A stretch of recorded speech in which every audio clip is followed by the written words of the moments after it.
3 minutes after 10. A very good morning indeed to you. We are once again. I don't know how many years was I on air. I suppose probably until 2016, 2019, 20... Yeah. I mean, a good decade when a changing of the guard in number 10 Downing Street was a really significant moment. I was there when Brown replaced Blair. I wasn't here when Blair came into Downing Street, when Blair replaced Major. And then, of course, I was here when Cameron replaced Brown. But that's 2 in 10 years. And almost bookended as well, you know, of that decade. If you took 2006, give or take, as the beginning and 2016 as the end, it's almost bookended, isn't it? And now, I mean, one loses count of how many times it's happened and is still happening in the second decade of the last two. And I don't know what it all means. I don't know. There's a lot of chatter about whether or not the country has become ungovernable. I'm not entirely convinced by that. I think that there has been a sort of primacy or a rise of misinformation and disinformation. I sometimes forget what the difference is. Which doesn't help people casting votes. People with extremely strong opinions who don't understand anything, which reminds me, I've got some wonderful news regarding 30p lethal for you later in the programme today. Do not let me go home without addressing that and sharing that with you. But the simple fact of the matter is that we're getting a new Prime Minister on Monday. Oh, no, not another one. And we will get another leader of the Labour Party today. Rubric and arithmetic, incredible, really, in support of Andy Burnham. And we don't currently know a lot about him. There's a lot of chitter-chatter about who his Chancellor is going to be. This worries me slightly. And I know, in a way, I'm kind of poisoning my own water supply, but political journalism is febrile by nature. I don't think it used to be quite as febrile as this because you didn't get big events happening as regularly as they happen now. So it's as if we've become a little bit addicted to moments. Moments used to be rare. Therefore, you wouldn't be addicted to them. They'd come along and they would be exceptions that proved rules. Gosh, we're having a leadership challenge. Gosh, we're having a change of Prime Minister. Gosh, we're having an election. Gosh, you see what I mean? They used to be historically, they're still historically significant, but they used to be numerically rare. And I'm not a political journalist. I don't have to be. I don't have to hang out with politicians. I don't have to cultivate their goodwill or secure and retain access. I don't have to have dinners and lunches with them in the hope that they might feed me a little nugget of information. I've got enormous respect for some of the people who do that for a living. Rather less respect for the people who just take dictation from liars. But they are all now addicted to moments, addicted to excitement, because they have had so much of it pretty much since David Cameron called the referendum, and certainly since the referendum result came in. We just have moments that would once have been rare and therefore immense unfolding on a relatively regular basis, and we don't necessarily know what to do with it. But I still find myself cognizant of the significance of this moment. A new Labour leader, a new Prime Minister, and a new programme, a new approach. We'll hear a little bit about it later. Do stay tuned for that. Andy Burnham due to give a speech in the final hour of this programme, in the first half of the final hour of this programme. And on Monday we'll hear rather more from him, I imagine, when he assumes the position behind the sainted lectern on the street, on the tarmac outside number 10 Downing Street. So what do we know so far? We know that he is going to impress upon the nation and, as far as we can tell, put his money where his mouth is, in other words, deploy actions as well as words. He thinks it's very important to shift focus and perhaps also power away from London. I just want to let that settle in your mind for a moment. The new Prime Minister thinks it's very important to shift focus and power away from London. And bad news for Cornwall, he's heading north. He is moving things north. He wants to have elements of the Downing Street operation based not in London but in Manchester, and by moving that focus and that power, or by moving that power, he also moves focus.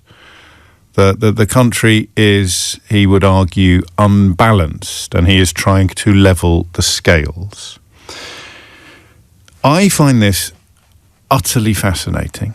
I'm slightly odd in many ways, as you know, but I am particularly odd when it comes to London. The love I have for this city, despite not having been born here or having grown up here or even visited here very often when I was growing up. I think I could count on one hand.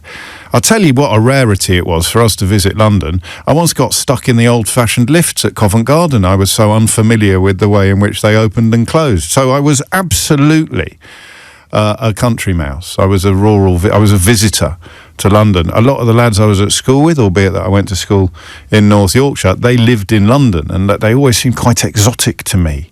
You know, the nature of the school I went to means that they knocked around places like Chelsea and Fulham, and some of them lived in Surrey, but they would be very familiar with London, and they'd mention places I'd never heard of, and I'd pretend I knew what they were talking about. And I suppose at that point in my life, I could have gone one of two ways.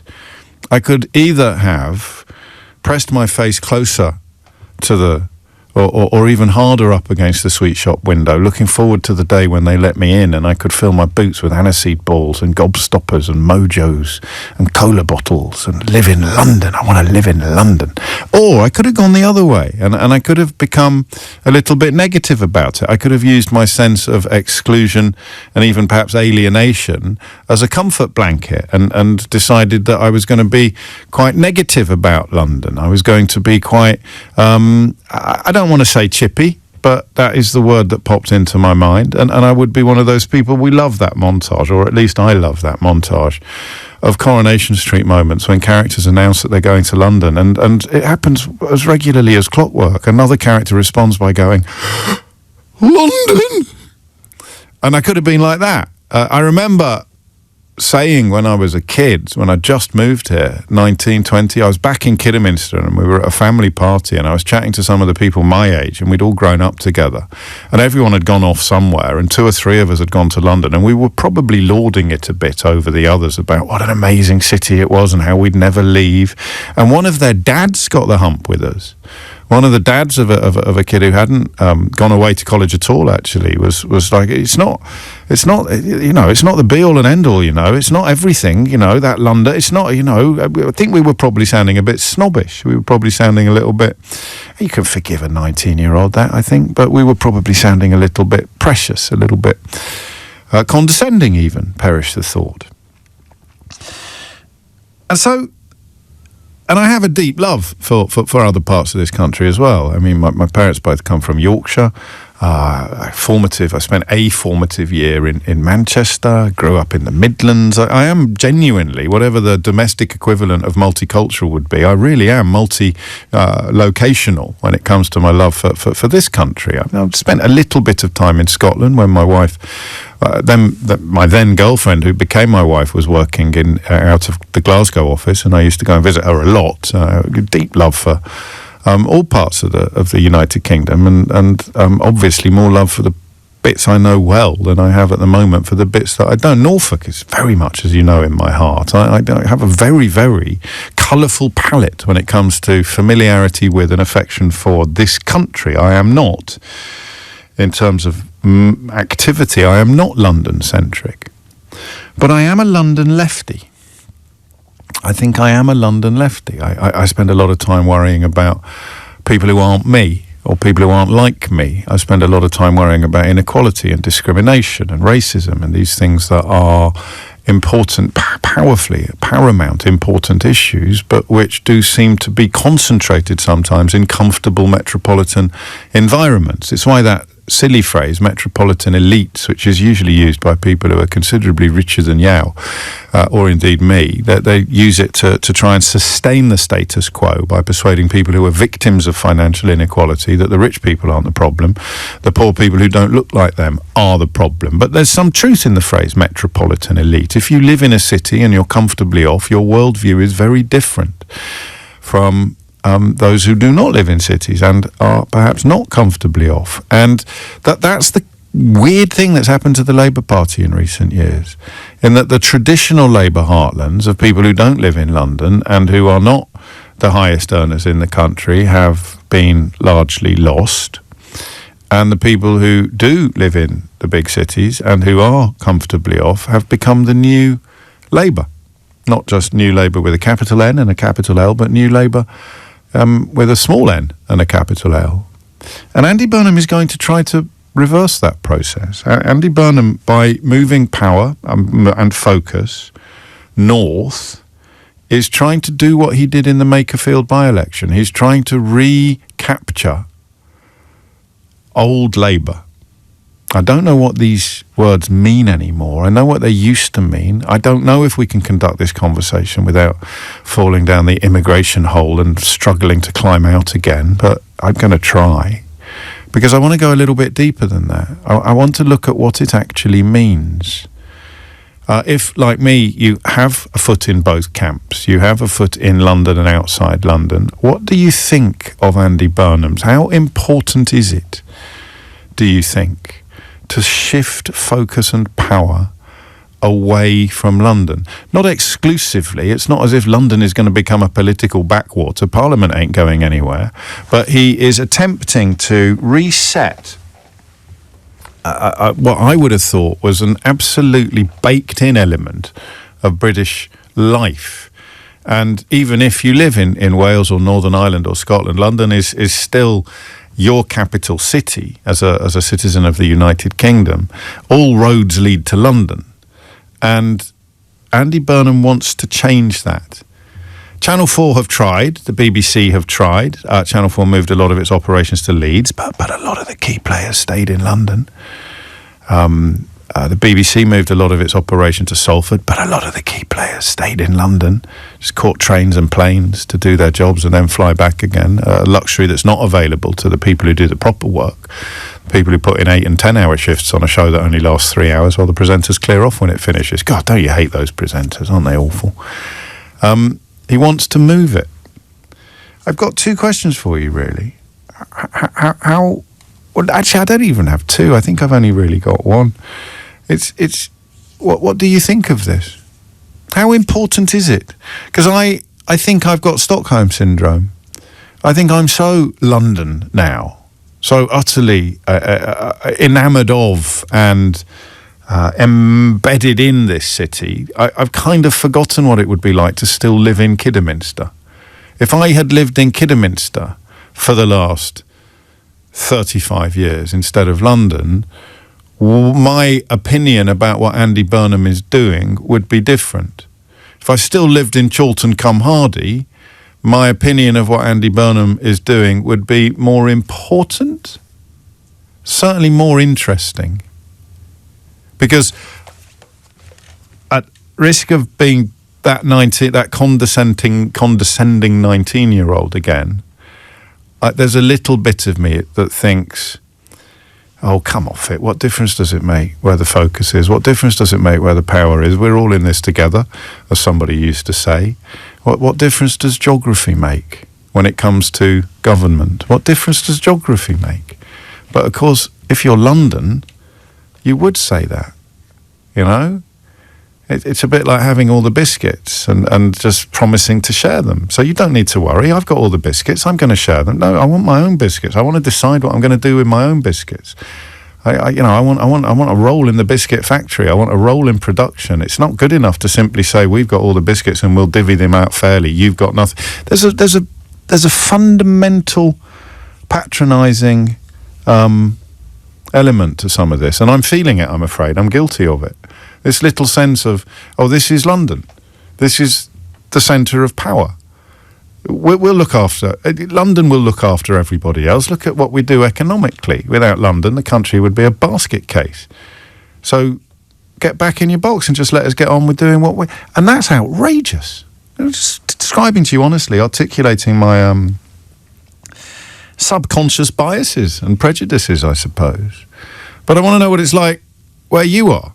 I want to know what it's like outside. I want to know what you think of Andy Burnham's determination to shift focus and power away from London and towards the north. How important is it? 0345 6060 973, and why?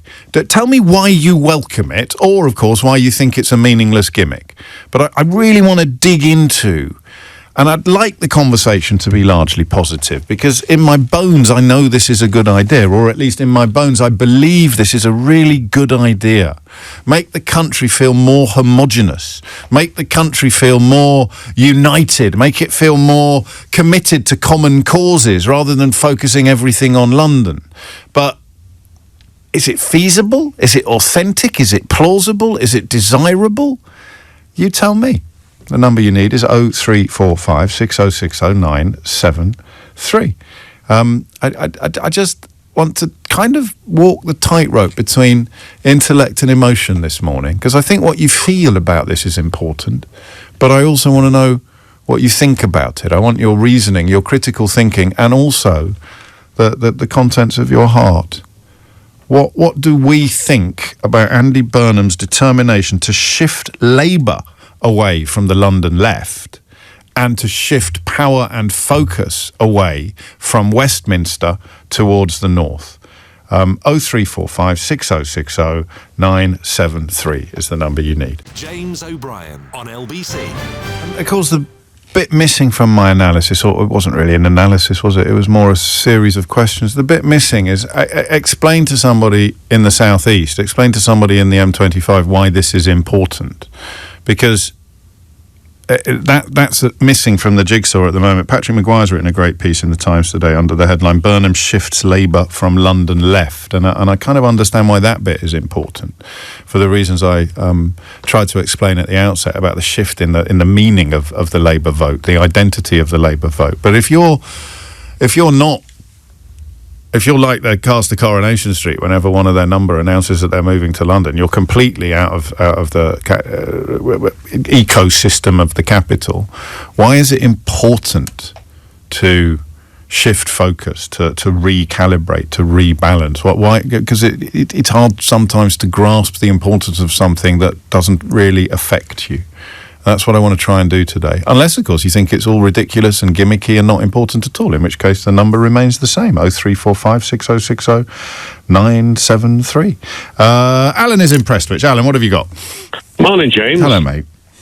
It's just about the North. I'm a board member of a tree charity, and we are trying to turn a derelict site in Bury, which is just north of Manchester, to what's called an urban tree centre. And we put bids in, and they failed. And one of the comments was, quote, "Why Bury?" And that just fills me with, being an angry Mancunian, the fact, you've never come out of London. Why Bury? You don't even know where the place lives. But well, are you sure? Are you sure that? I mean, that's not a north-south thing, and it's not a sort of why not Withington or why not Salford, or why not, why Bury? Why not Bolton? It doesn't necessarily speak of southern snobbery or ignorance, does it? I mean, you were there, I wasn't. I mean, but when you visit your son in London and you see the amount of, say, lottery funding going into their parks, it's tremendous. And that's a feeling that we got, that if this bid had been in down south, it would have walked it. We've got some of the most deprived areas in the country in this city. And respectfully, and I don't want to make any enemies, there's not a lot of tourism in Bury. And a lot of the money that has been spent on infrastructure in this city actually generates huge amounts of capital by attracting visitors from both within and without this country. I know you're right. I'm just going to be the devil's advocate, and the sense of the pavements in London are paved with gold and all that kind of thing obviously isn't true. But when you're coming down from parts of the north, it does feel as if we get all the focus and you are completely forgotten, right? Yeah. About Bury, we have the world famous Bury Market. It's the second popular Are you doing this? Are you sure you want to do the Bury Tourism Board shtick, Alan? I mean, you're more than welcome to. You can fill your boots, mate. I will promote that we've got the Fusiliers Museum there. You know, we've got the world famous Berry Market. Have we said? You know, is it world famous? I mean, I've stuck the word exclusive on some newspaper articles back in the day that were technically exclusive, but only because nobody else wanted them. Is it really world famous, Berry Market? It's the most popular market in England, James. If I went to Ulaanbaatar or Kuala Lumpur tomorrow and asked them to name a market in England, would they say Berry? They would say Berry, and they'd say they've just got a shipping order of black puddings coming in. There we go. But no, to get to my original point, but the other one that sticks in my mind is when Manchester actually won the bid for the new English National Football Stadium. Yes. 1996. And they obviously, and the powers that panicked and said London hadn't had time to prepare for the bid. Then they reran the bids, and Manchester knew, and so you knew it was all over. So we built a new football stadium on an industrial estate with no direct travel links, when we could have built it on a greenfield site with a... I hope the phone line sustains. It went a bit south then, if you pardon the pun. Just step away from the facts, as it were, and the detail, because they can sound not parochial. That wouldn't be a fair thing to say, but they can. But you know, they will alienate people who live 100 miles away from Bury, but are still interested in moving the focus away from London. So just steer back to the relationship London has with the rest of the country, and tell me what. Because I think you're a fan of Andy Burnham. You've told me before.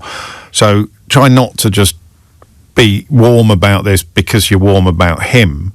Explain to a cynical, sceptical Londoner why simply shifting focus and power would matter, would make a difference to people in your part of the world.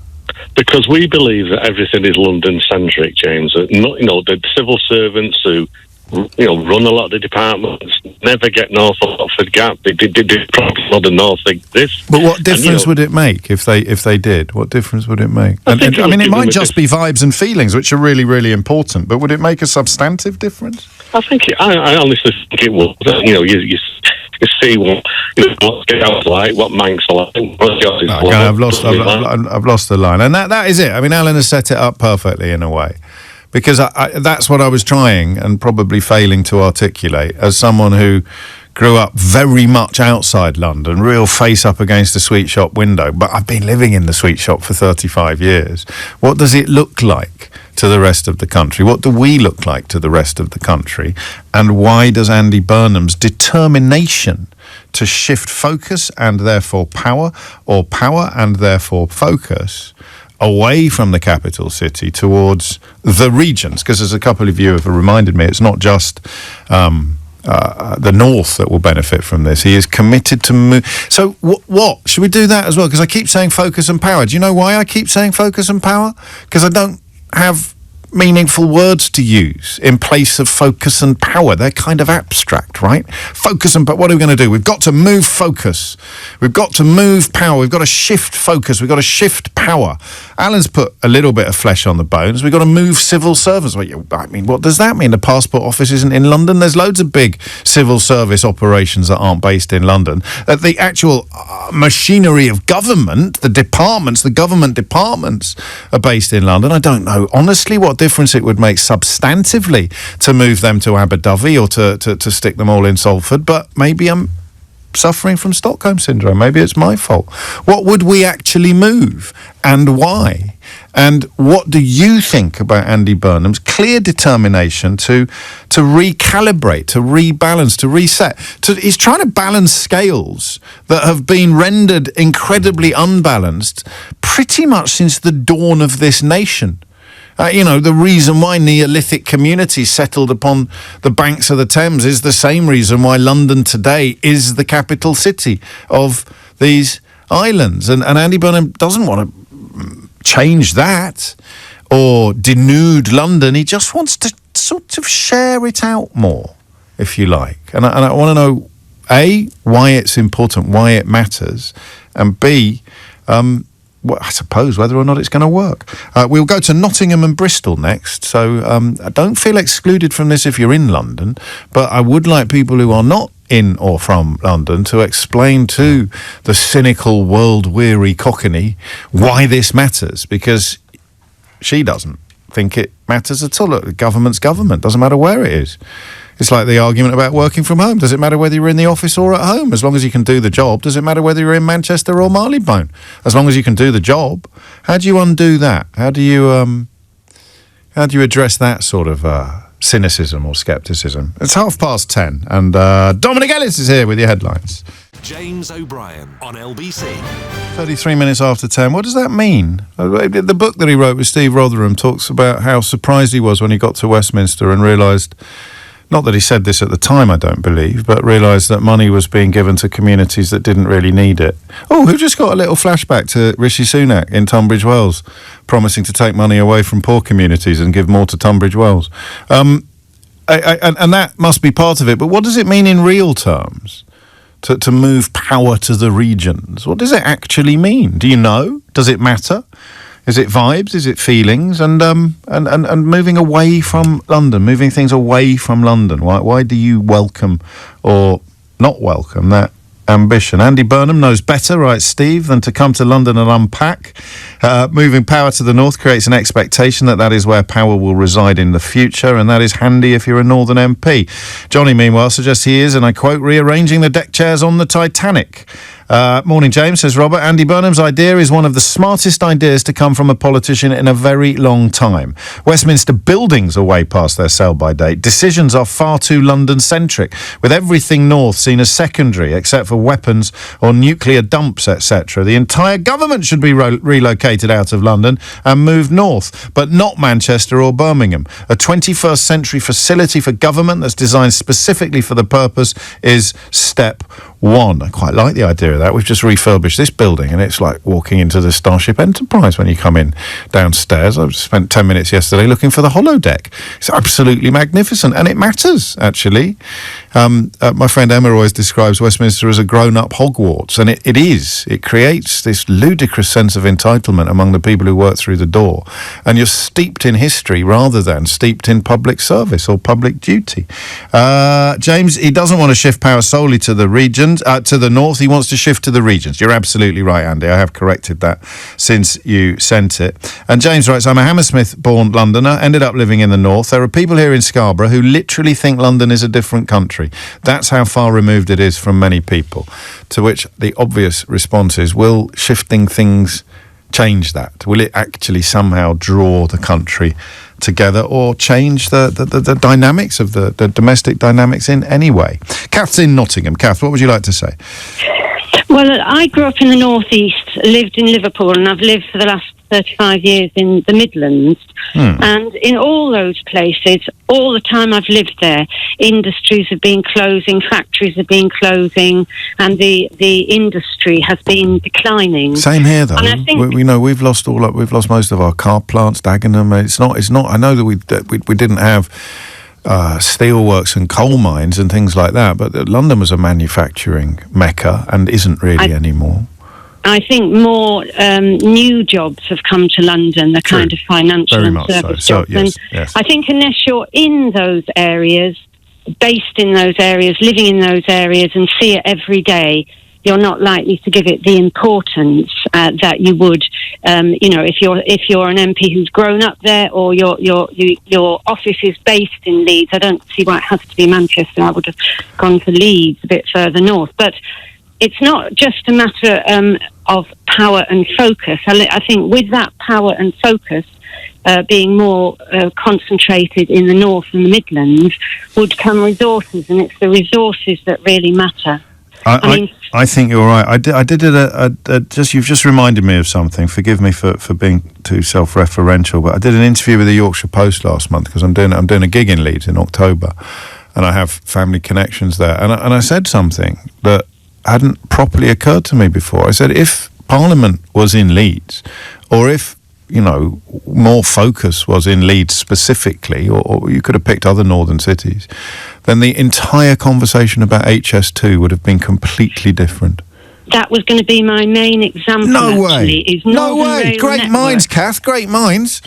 Northern Rail Network is so needed in the north. I mean, if you travel around the north a lot, as I do, and lots of people do, you know that the poor rail services, the slow, apart from the cancellations and the delays, is holding the North back. And I think if Parliament or MPs were based, or decision-making centres were based more in the North, then there will be more importance attached to finding the resources to build that Northern Rail network, and also increase skill training. I mean, those are vital things, and the resources have got to be found to put them into the North and the Midlands. I mean, it's almost as if we're speaking two different languages, isn't it? And what surprises me is that MPs have constituencies, Kath. MPs should be well versed in the needs of their constituencies, and I think a huge number of them are from almost all parties.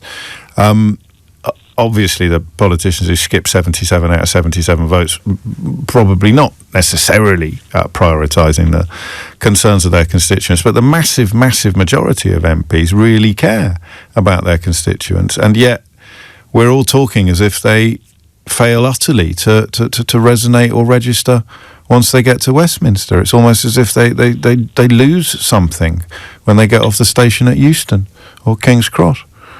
Well, I think that emphasis on growth at all costs, and when you get growth, where does that money go? Where does that increase in national NGP, national gross product, go?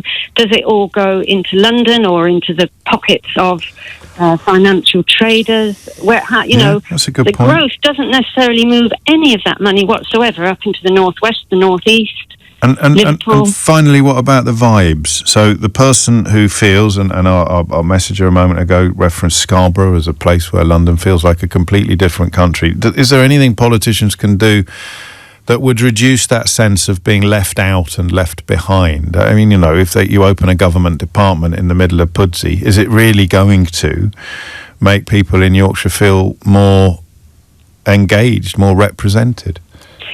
Well, genuine policies, modernising the northeast the north and the Midlands would need to follow, not just an office. Yeah, that's a really good point. So that I presume is part of what Andy Burnham means when he talks about moving things to the regions. It can't just be vibes and feelings, or indeed offices. It has to be movement and expenditure. I haven't read that book. Eleanor has, the producer of the programme, and I picked her brains about it. But Steve Rotherham and Andy Burnham, it actually does two things, that book. The first thing it does is show you that he's had this in the back of his mind pretty much since the minute he left Westminster. It's a very Barack Obama thing to do, isn't it? Publish a book which has got your vision in it, while you are ostensibly not actually jockeying for power. It's a long game, as it were. And the second thing it does is address some of the ideas that are now being rather loosely and unhelpfully described as Manchesterism. But there's nothing meaningless about moving power,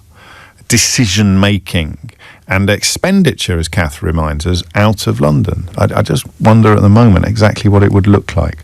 Harry's in Bristol. Harry, what do you reckon? Hi, James. Hello.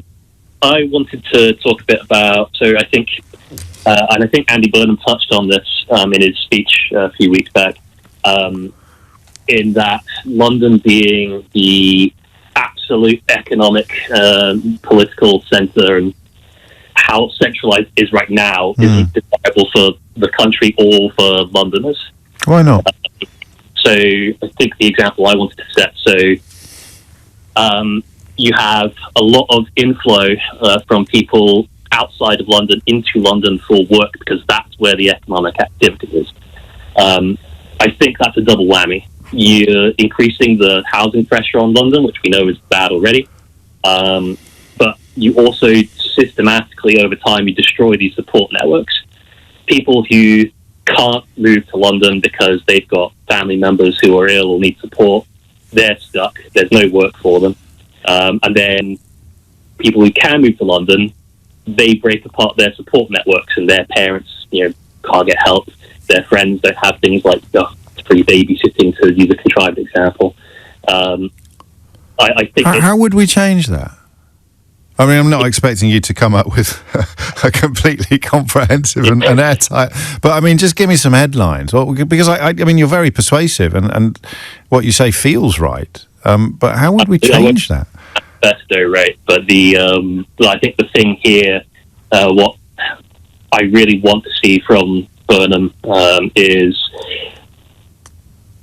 not devolution for the sake of devolution. Yeah. but where it makes sense. So you're telling me what you don't want. Tell me what you do want. What I want is what you really, really want. Local politics to be able to make the decisions they need to, and I think importantly to be able to raise the money and spend the money where they need to. Right. I think you were talking earlier about with stuff. There's no money into these areas, right? Because there's no money coming from these areas. So maybe we invest the money in London where it's actually generating returns. But that's a self-fulfilling prophecy. Of course it is.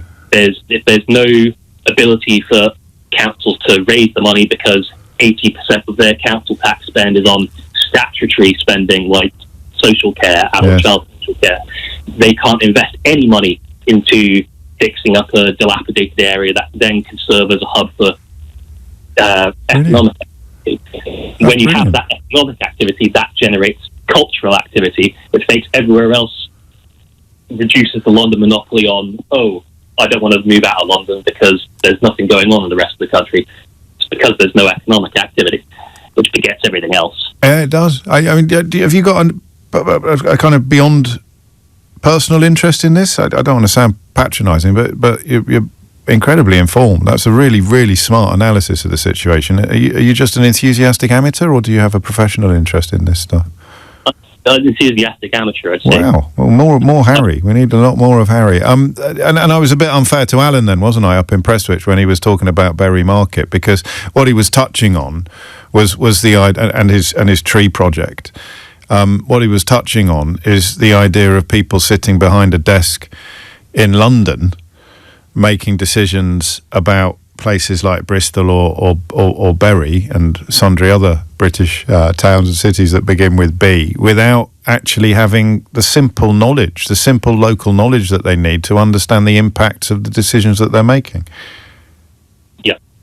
That's a really powerful point, actually. And you might do a cost-benefit ratio. Where should we spend the money? Well, if we spend it here, then the short-term returns will be much greater than if we spend it there. Yeah, but what if the short-term returns are not the same as the long-term returns? Or what if actually there is some social capital here as opposed to financial capital? This, for me, is the great tragedy of the last 20 years of British politics. More, perhaps. I'd probably take it back to 1979, although the Labour government from 97 to 2010 tried to undo some of it. George Osborne came along and undid what they'd undone. The absolute negation of social capital. I didn't understand what social capital was until someone rang this programme and explained. We were talking about council houses at the time, which is it's social capital, because you don't own it, even though you live in it, but you own something. You own a sense of something if you've got a council house. You own a sense of home. You own a sense of permanence. You own a sense of stakeholding. Even though you don't own the bricks and mortar, you own something more than you do if you're renting from a private landlord and you're subject to their whims and fickleness. So social capital would be youth clubs. Social capital would be parks. Social capital would be things that deliver something very valuable to a population, but not something that you can put a price on. Which takes us back to a quote that I've shared with you a couple of times in the last few months without actually bothering to check whether it was actually Oscar Wilde who said it. That a cynic is someone who knows the price of everything and the value of nothing. And the difference between value and price is perhaps, thanks to Harry's brilliant analysis, I now think, is perhaps deeply relevant to what Andy Burnham is talking about. Albeit that you'd be spending money, you're spending in expectation of something that has enormous value, even if it doesn't come in at a massive price. 10:46 is the time. James O'Brien on LBC. 10:49 is the time. So a good piece in the Times today. Right, more nuanced than the little bit I'll read you allows. But, excuse me, it makes this point. One often hears this sort of argument, and not just about Miliband. The idea is that Ed Miliband can't be Chancellor because despite having a constituency in Doncaster, his concerns and his political education is far too London. one often hears this sort of argument that the London left offer policy prescriptions that make little political sense for the small towns of provincial Britain. It's all about renters in flat shares, they complain, or people who commute to work by train, net zero, liberalism on immigration, etc., etc.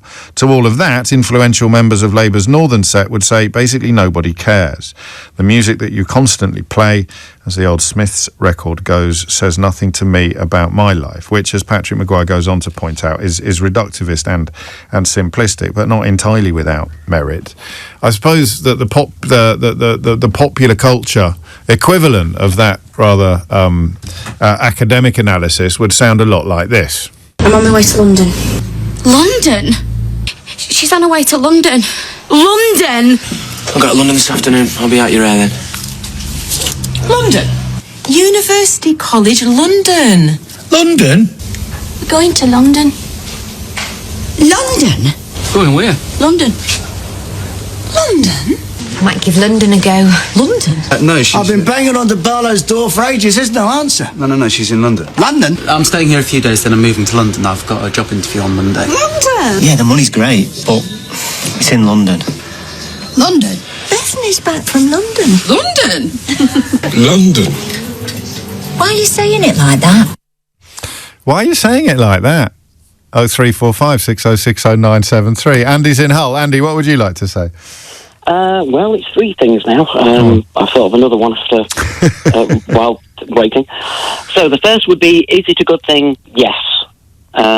Because obviously we then have move away of the centralisation of London, which over hundreds of years has slowly gained more and more power. Yes. And obviously we've seen the north slowly die off because of all the industries dying, the coal mining, and slowly withering. So that will help rejuvenate a little bit and concentrate the minds of the politicians on somewhere else.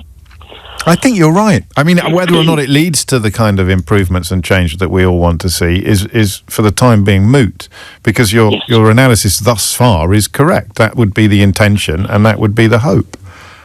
Okay. The second one was technically it would be good for London. The reason being, we have seen their attempts to renovate the House of Westminster for many years. It is full of asbestos. It is a fire risk. They have wasted millions of extra pounds by not moving out. This would then cause the tourism to be able to actually visit inside.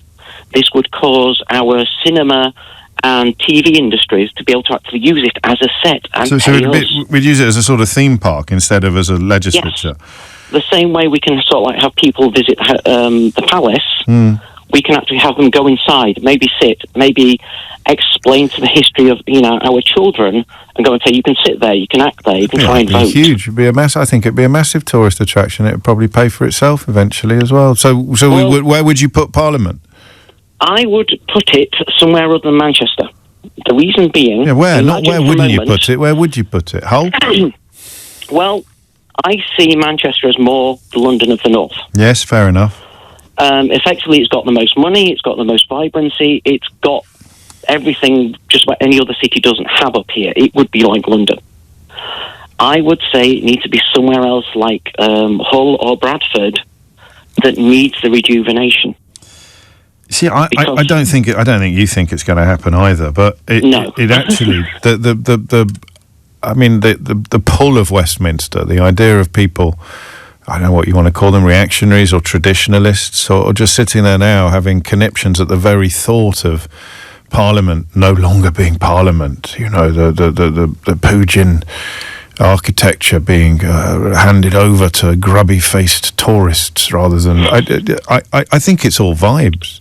I think if you were to make an entirely intellectual decision and leave emotion aside entirely, then we probably would do what you want. And I'll tell you what, if you move Parliament to City X tomorrow, the transport infrastructure both in and to City X would become world-class as well in this country, not overnight. It's not China. By one of your listeners, yeah. It's Hull lost the ability to have its infrastructure updated when the train line was cut. Yes. We were going to get this nice upgrade, and all of a sudden it was taken away.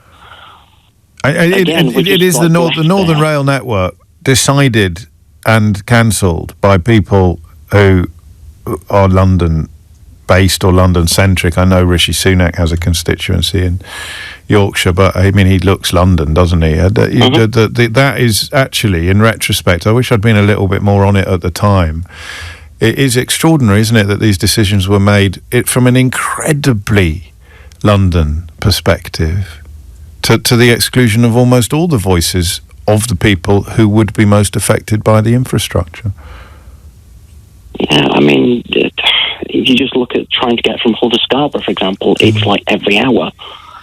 It's yeah, and I know people come to visit me from outside London, and particularly from Kiddie, actually, and the idea that I can walk out of my front door and get on any one of 5 buses within about 2.5 minutes is just extraordinary. And obviously there's more people here, but there's got to be some room for the closing of the gap, some room for improvement. Andy mentioned Scarborough, which is relevant to the conversation that we're having in the next hour, actually. I find this story about parents taking their children out of school during term time because they say they can't afford to go on holiday during the school holidays.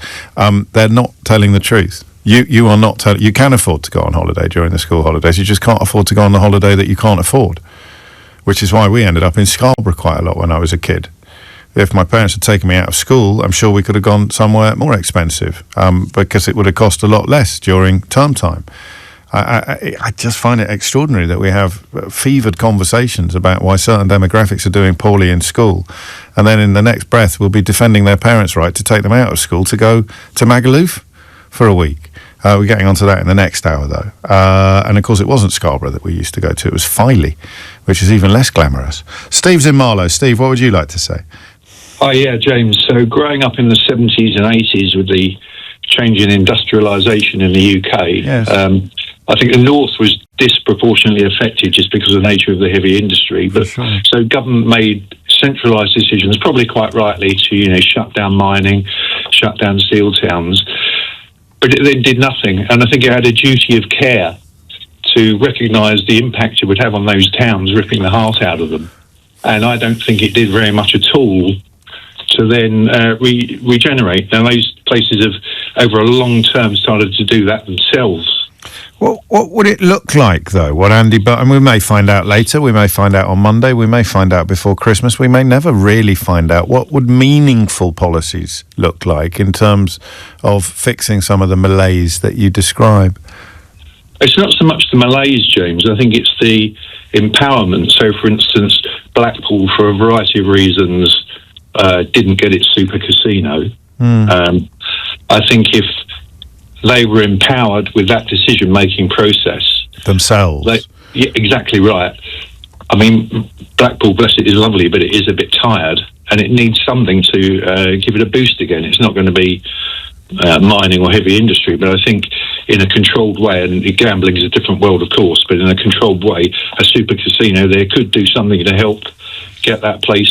Yeah, I mean, it's a symbol, the super casino. I appreciate it, because I don't want my inbox to be overtaken by people who point out the perils of gambling. But you're talking about a decision that is not taken by the by the people who are ostensibly in charge of that area. So when Andy Burnham is doing more than words, then when he talks about moving things to the regions, he's talking about autonomy, and it's quite a persuasive argument, isn't it? It's quite a powerful argument. And you know, in terms of the bigger picture, the focus, the Northern Labour Party, the party of the North, somehow grabbing the reins of the national horse, which has been, for good or for ill, pandering to a very, very southern perspective for as long as I can remember. There's no real downside to that I can see at the moment. No, and you talked earlier about rebuilding social capital. Yes. And I think with disenfranchised people, this is a moment where he can actually make a difference, and people go, wow, they're connected, they're doing something. Interestingly, and a quick aside, is if you look at Nigel Farage in Clacton. Hang on, you can't say anything else. There's a by-election on. Don't worry. No biggity. But you can speak about him, but you can't speak about him in any way that might be relevant to the forthcoming by-election. Those are the rules about Purda.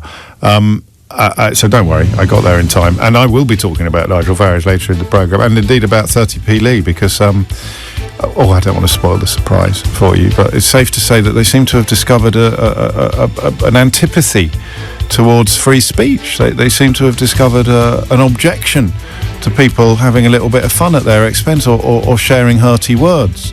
So you can call for people to be burned alive in their beds and get a hero's welcome on stage at the Reform UK conference, but it turns out that if you're one of the nation's most the nation's most popular commercial speech radio presenter, you can't even tease them without getting official complaints. Who could I possibly be talking about? And what am I going to share with you later? James O'Brien on LBC. 4 minutes after 11 is the time. You are listening to James O'Brien on LBC. I could be wrong about this. I hate saying that, because I was fairly confident I was right at 10 to 10 this morning when I decided we were going to talk about it later. You may have heard Tom wading into this territory earlier. I used to be absolutely adamant that taking your child out of school during term time was an incredibly irresponsible thing to do. And listen, let's get this out of the way early. Okay, I could, when my children were still of school age, I could afford to go on really nice holidays during the school holidays. Lucky me, right? Lucky me. My parents, however, could not afford to go on what you might describe as luxury holidays during the school holidays when I was a child. So guess what? We didn't go on luxury holidays. A lot of the children I was at school with did. I remember a lad called Adrian coming back from Barbados when I was about 10. Barbados! We'd been in Morecambe, or Morricambe, as my dad suggested we should call it in order to sound a little bit more exotic than your usual Lancashire holiday maker. But this lad Adrian came back from Barbados. Where did you go on your holidays, O'Brien? Morricambe. Where did you go? Barbados. And I used to be pretty clear that this was a fairly binary issue. That if you can't afford to go on holiday during the school holidays, if you can't afford to go on that holiday during the school holidays, then you are, I'm terribly sorry, you're going to have to go on a different holiday. And there are two reasons why I'm wondering whether either I've had this wrong all along or things have changed sufficiently for me to think that I need to review my position. The first thing that has made me wonder that is the sheer scale of the people doing it. About 1 in 5 parents are now taking trips during term time. More than 2 million parents have taken their children out of school during term time. And then the Times reports, entirely incorrectly, but I don't blame the individual journalists, because this is the way the conversation is conducted, because they could not afford to travel in the holidays. Of course they could. They could just not afford to travel there. They could afford to travel somewhere else. They just couldn't afford to travel there. So where are you going for your holidays? Disneyland. When are you going? Term time. Where would you be going if you couldn't actually go during term time and you had to spend that same amount of money on the kind of holiday you can afford during the school holiday? Oh, well, we'd have to go to Mallorca or Blackpool. Do you see what I mean? There's this great phrase that Eleanor introduced me to earlier today, which I've already forgotten, but let me just double check and I'll tell you again. Lifestyle inflation. Have you heard of this? Lifestyle creep. This idea that we are all, and this is a terrible conversation for me to conduct for a whole heap of reasons. Not only could I afford to go on nice holidays during the school holidays, but also my children were at private school, which means that you get a win-win situation because you tend to break up a little earlier or go back later, so you can slide off on holiday in that 1 week or 2 week window before the state schools break up. And because a tiny proportion of the population are privately educated, the prices for those holidays in those windows have not risen exponentially. So not only could I afford to go on nice holidays, but, of course, there were some holidays I couldn't afford to go on because I didn't have the money. Regardless of where the calendar was at that particular moment, I couldn't, for example, afford to stay at the Four Seasons for 3 weeks or go to, I don't know, the Georges Cinq in Paris for the entire... Do you see what I mean? Unless you are as rich as Croesus, there are holidays you cannot afford, full stop. You cannot afford them, full stop. right? And now you remove the full stop and you insert some brackets. And you say, I cannot afford them unless I take the children out of school and go early, close bracket. Well, I don't think I am wrong. You might not, you're not necessarily going to like me for this, but I sit here and I hope you know that it's entirely authentic. I despair at the performance in school of some children from certain demographics. It breaks my heart that you are almost scarred for life by childhood deprivation, that your opportunities for self-improvement are hugely limited by the circumstances of your birth and upbringing. We've wrestled and wondered why, and we will again. At the moment, it seems to be white working-class children who are most likely to do worst at school. And it's not about ethnicity, because the white middle-class children are doing fine. Part of the problem for me, a big part of the problem for me, is all of the people telling their parents that education is a waste of time or that teachers are the enemy. Not least when teachers are feel that they've been left with little choice but to take industrial action. The right-wing blowhards who profess to care about the, quotes, working class, end quotes, will be queuing up to tell you that teachers are a bunch of work-shy layabouts who have enormous holidays and spend their lives knitting, curtains out of their own armpit hair and living on muesli and sponsored sandals. The hatred that's directed at teachers is one of the ugliest elements of a society, because the people that suffer most from the demonisation of teachers are the people who start with the least, the poorest children, the most in need of education, the children who would benefit most from being at school are the children who are least likely to be at school. Not only do they play truant more, but I would suggest that they are also going to be part of this problem. Or there'll be plenty of middle-class parents caught up in this as well. It's probably a preponderance of middle-class parents who are suffering from lifestyle creep. They think that they should be enjoying a better lifestyle than they can afford.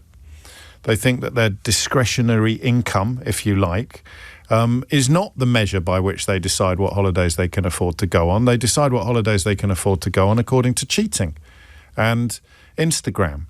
Listen, I would have been performatively unkind at some point about this.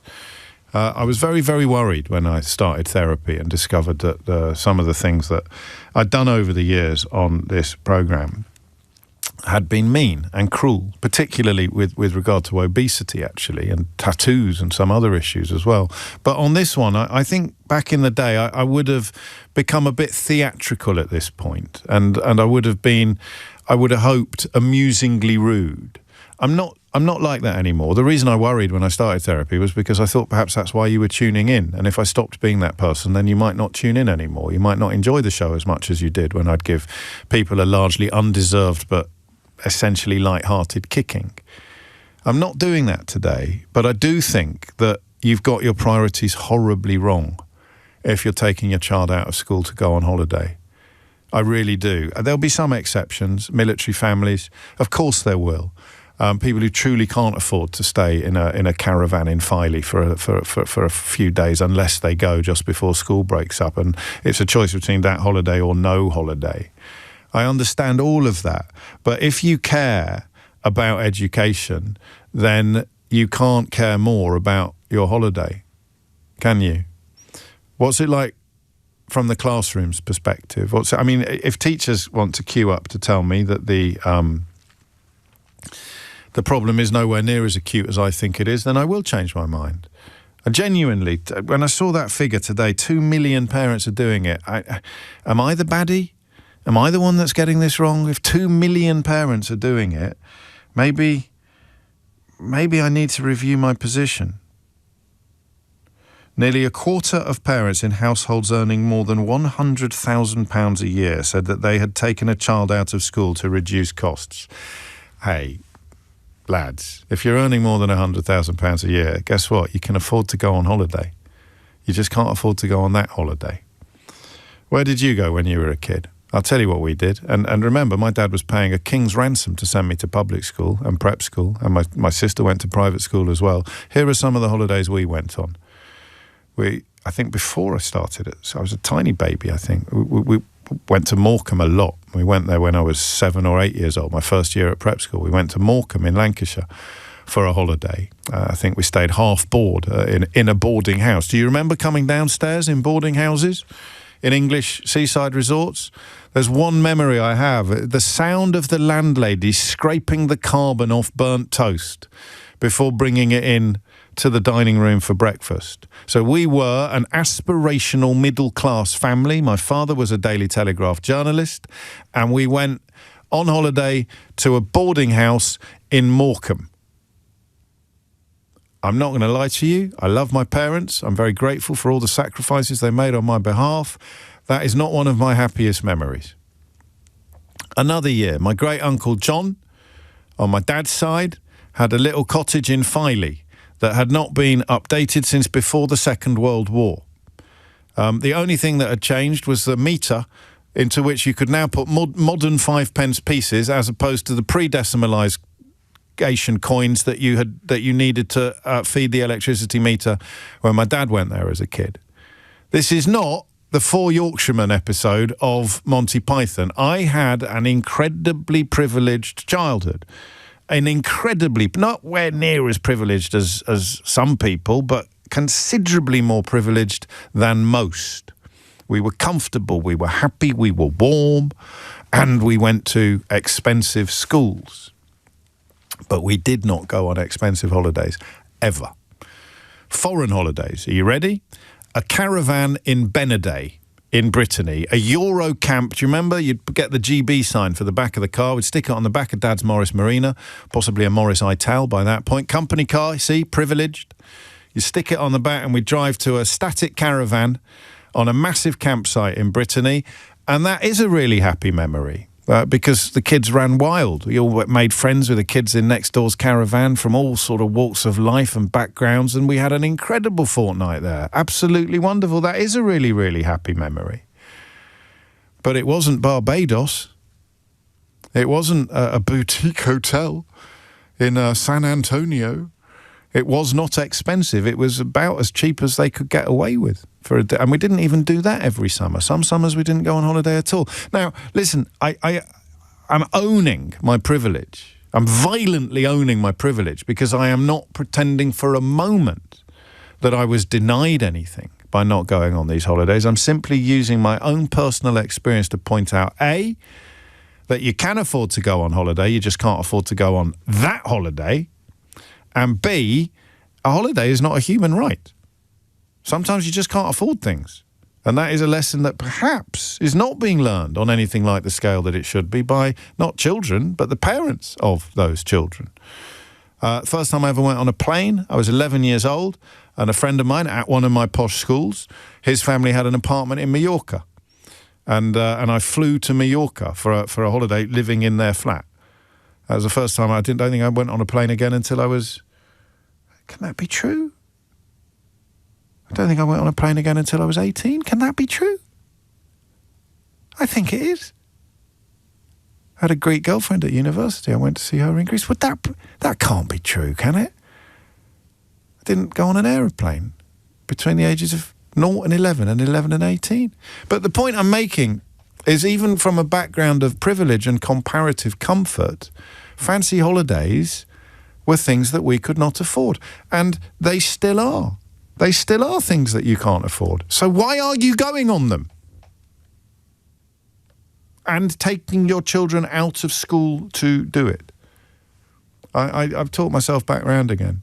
It's a tragedy, this. I've got no particular beef with you. When I talked a moment ago about being performatively unpleasant and theatrical, I'd now insult you. I'd say something like, you don't care about your children's education. You are a Philistine. And I'd kind of half mean it, and I might thump the dead. You know the kind of presenter I'm talking about. They don't really believe in anything or care about anything. They just wake up every morning and think, how do I push your buttons today? I'm not going to do that. I think if 2 million people are doing it and you live in a society where ostentatious consumerism is the new god, then I get it. I understand why you're doing it. Had the cards fallen a little bit differently, I'd probably do it myself. I probably would have done it myself, but I can't. Or rather, I wouldn't have done, because I can't quite get past the idea that taking your child out of school to go on holiday is telling your child that holidays are more important than school. Worse, that fun and I'll do what I want and rules don't matter is more important than school? What possible chance have you got of persuading your child to become a productive, responsible citizen if you're teaching them from the age of 6 that the rules are for mugs? Rules are for mugs. And holidays and fun and consumerism, they're the really important things, not education and books and knowledge. It's all about holidays and fun and irresponsibility and kicking back and having pictures to stick on Instagram and Facebook to persuade people that you're richer than you really are. Go to bloody Brittany. Go to Scarborough. Go to Morecambe. Go to Blackpool. Go somewhere that you can afford during the periods of the year that you're allowed to take your children away. Don't go to places that you can't afford unless you take your children out of school and teach them the silent lesson that school doesn't really matter. And you're going to try to persuade me that I'm wrong and that you can do both. And that might be true in a handful of cases, but I'm afraid to actually persuade me to review my position, you're going to have to tell me that 2 million parents are exceptions to the rule, that 1 in 5 parents of school-aged children in this country are all perfectly capable of filling up the holes left by taking their child out of school in terms of education, knowledge and instruction. But crucially, you're also teaching them that school doesn't really matter. And then you'll ring me up in a couple of years complaining about the performance of certain demographics in the education and why are they doing better and why aren't these kids doing, and you'll pretend that it's got something to do with two-tier education or anti-white racism or some old nonsense like that. When the real answer is, and all ethnicities will be doing this, but I bet the best performing in schools, I bet there's a correlation between the ethnicity of the kids who do best in schools and the ethnicity of the kids who are not taken on holiday during term time. I could be wrong, it's going to be impossible to prove, so I'll stick my house on it while I can.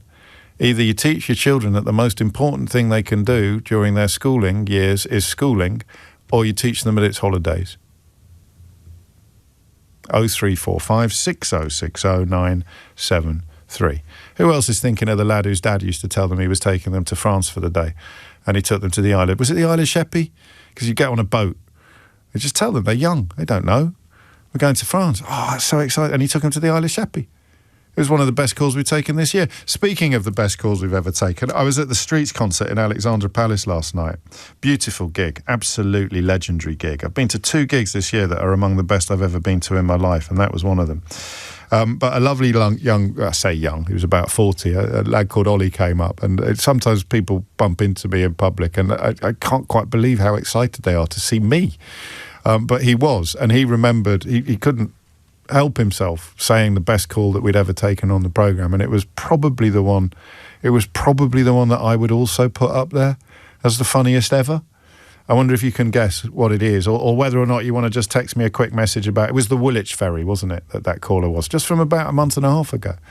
What was the caller that Ollie, who I bumped into at Alexandra Palace, regards to your dad as well, Ollie, the call that probably is the funniest we've ever taken on the programme. Let's see how many people get it right, and I'll do the reveal after this. James O'Brien on LBC. Not as obvious as I thought it was, the funniest call we've ever taken. You're right, the Matt in Lincoln suggests it was the bloke who was trying to convey the different accents that he believed pigeons had. Ollie, going back to the pandemic, it was the lad in Leeds, who from Leeds, who was in China at the outbreak of the pandemic. He really was special. It was Luke, wasn't it? Was that his name? A beautiful lad, and really brought some joy into the situation. A couple of you have guessed correctly. The call that I probably would chalk up as the funniest we've ever taken. Abe has got it right, and a few others, but no, none of the Brexit calls, David. They're not allowed. Anyway, that's not what we're talking about. We're talking about 1 in 5 parents taking term time trips. 25 after 11 is the time, and my conviction, my contention that for all the talk, particularly from middle-class parents, about the cultural value of the holiday they've taken, the holiday you could afford to go on during the holidays would also have cultural value. So spare me. Lee's in Cockermouth in Cumbria. Lee, what would you like to say? Les is in Cockermouth in Cumbria. There you go. I should go back to school, Les. What do you want to say? Yeah, no, I'm just saying that we spoke with our school about taking the kids out during term time, and the school were very supportive of it, based on what the kids would get out of it versus being at school for that last week of term. Where did you go? Where did we go? We went to Europe, to Turkey, to Greece to see. Well, you did it all the time? Pretty much so, yeah. I think so, yeah. And the school, really?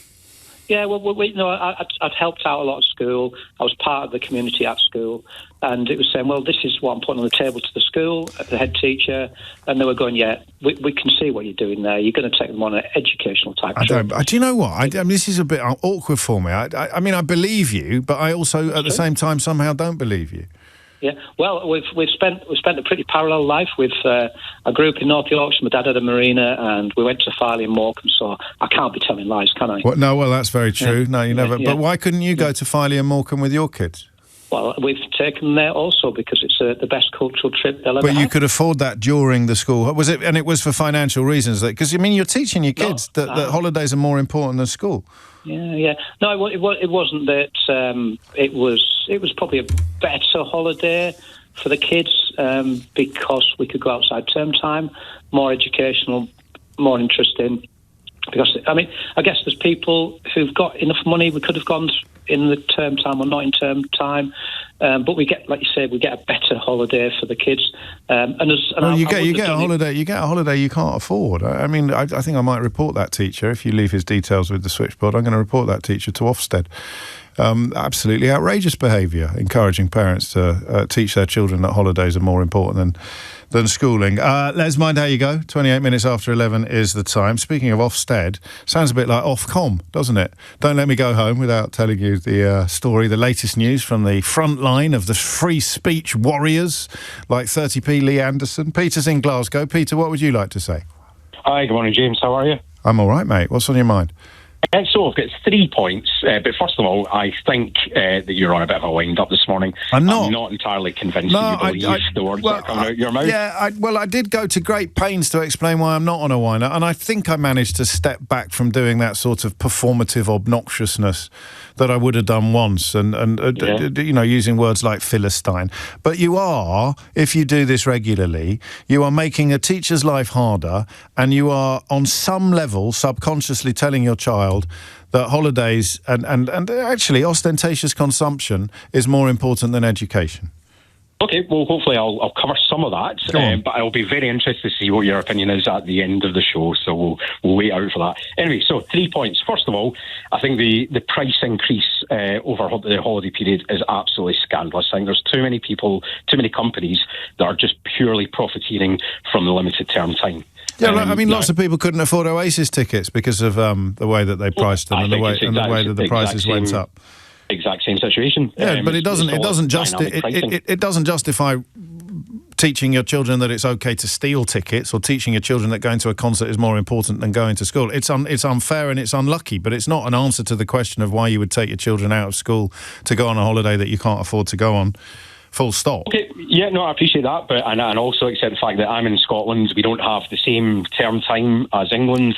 They do increase quite a bit. However, when English holiday hits, the price increases absolutely through the roof. That moves on to the next point. And right, first point's failed, just so you know.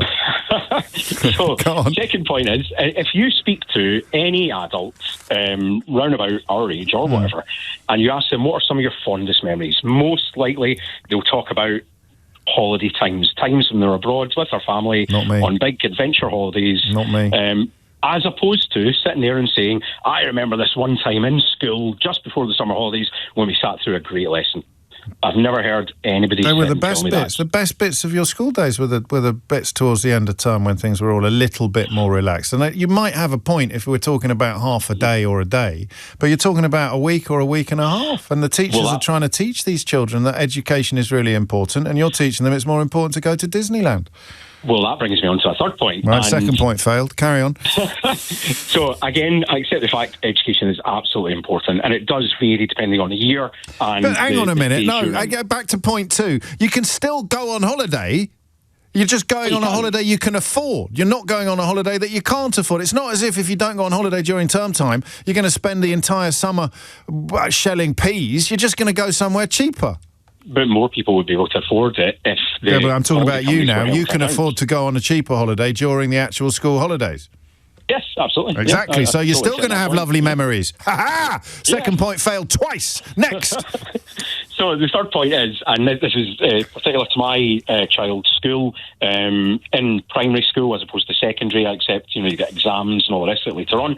But the last couple of weeks, the kids do almost nothing. It's all about fun days. They have numerous movie days. It's a huge part of the bonding process. It's social capital. It's a part of their educational journey into community. What would happen if everyone did it? Because we're up to 1 in 5 now. What would happen if it was 5 in 5? Well, maybe the government might sit up and take notice and maybe try and impose some sort of limitation on the amount of profit. So we're encouraging strikes now. We're encouraging children to go on strike in order to change holiday pricing legislation. Perhaps, yeah, why not?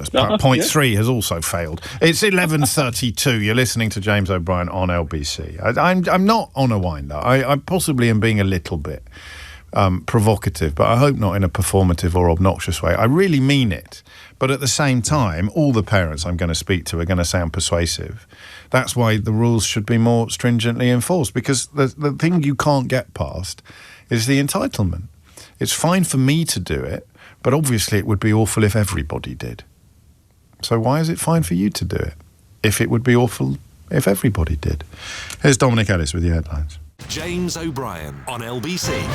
It is 11:35. You are listening to James O'Brien on LBC. Would you like to have a guess at what 30p Lee Anderson and his colleagues, presumably his colleagues, I can't imagine he's allowed to operate independently, and Reform UK consider to be hate speech? Because I can show you exactly what they think is not hate speech, what they think should be celebrated. What do you think? Where do you think their threshold is for complaining about somebody publicly commenting on, for example, politicians? So let's start with Lucy Connolly. You'll be familiar with her. She was jailed for inciting hatred and potentially, of course, inciting violence when she wrote, "Mass deportation now, set fire to all the effing hotels full of the," word I can't say on the radio without upsetting Ofcom, "for all I care. While you're at it, take the treacherous government and politicians with them." So literally and publicly calling for politicians to be set on fire. To be set on fire. During a period of our history when there were rampaging mobs on our streets, partly as a consequence of politicians choosing to amplify the racist lies of the alleged rapist Andrew Tate, or, of course, an important voice for British men, according to Nigel Farage. Partly as a consequence of that, there were rampaging mobs on our streets during that window of our history, and this woman chose to call for politicians and obviously for asylum seekers to be set on fire. And this is how 30p Lee Anderson and Nigel Farage's party responded to her. Our Planet Normal guest this week has become a living symbol of two-tier Britain. The sheer injustice she has suffered has shocked millions of people across Britain and indeed across the whole world. She's a wonderful mum, wife, beloved childminder, little kids from every corner of the earth she's taken wonderful care of. So I am, of course, referring to Britain's favourite political prisoner. Ladies and gentlemen, please give the warmest of welcomes to Lucy Connolly.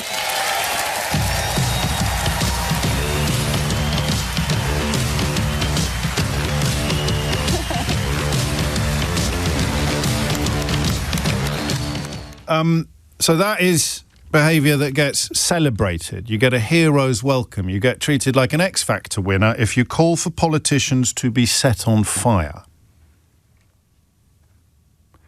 What would be the response from these people to somebody comparing a politician to... Well, let me read you something from... Unfortunately, it's not in the Daily Mail today. I mean, it's not in the Daily Mail today, not unfortunately at all.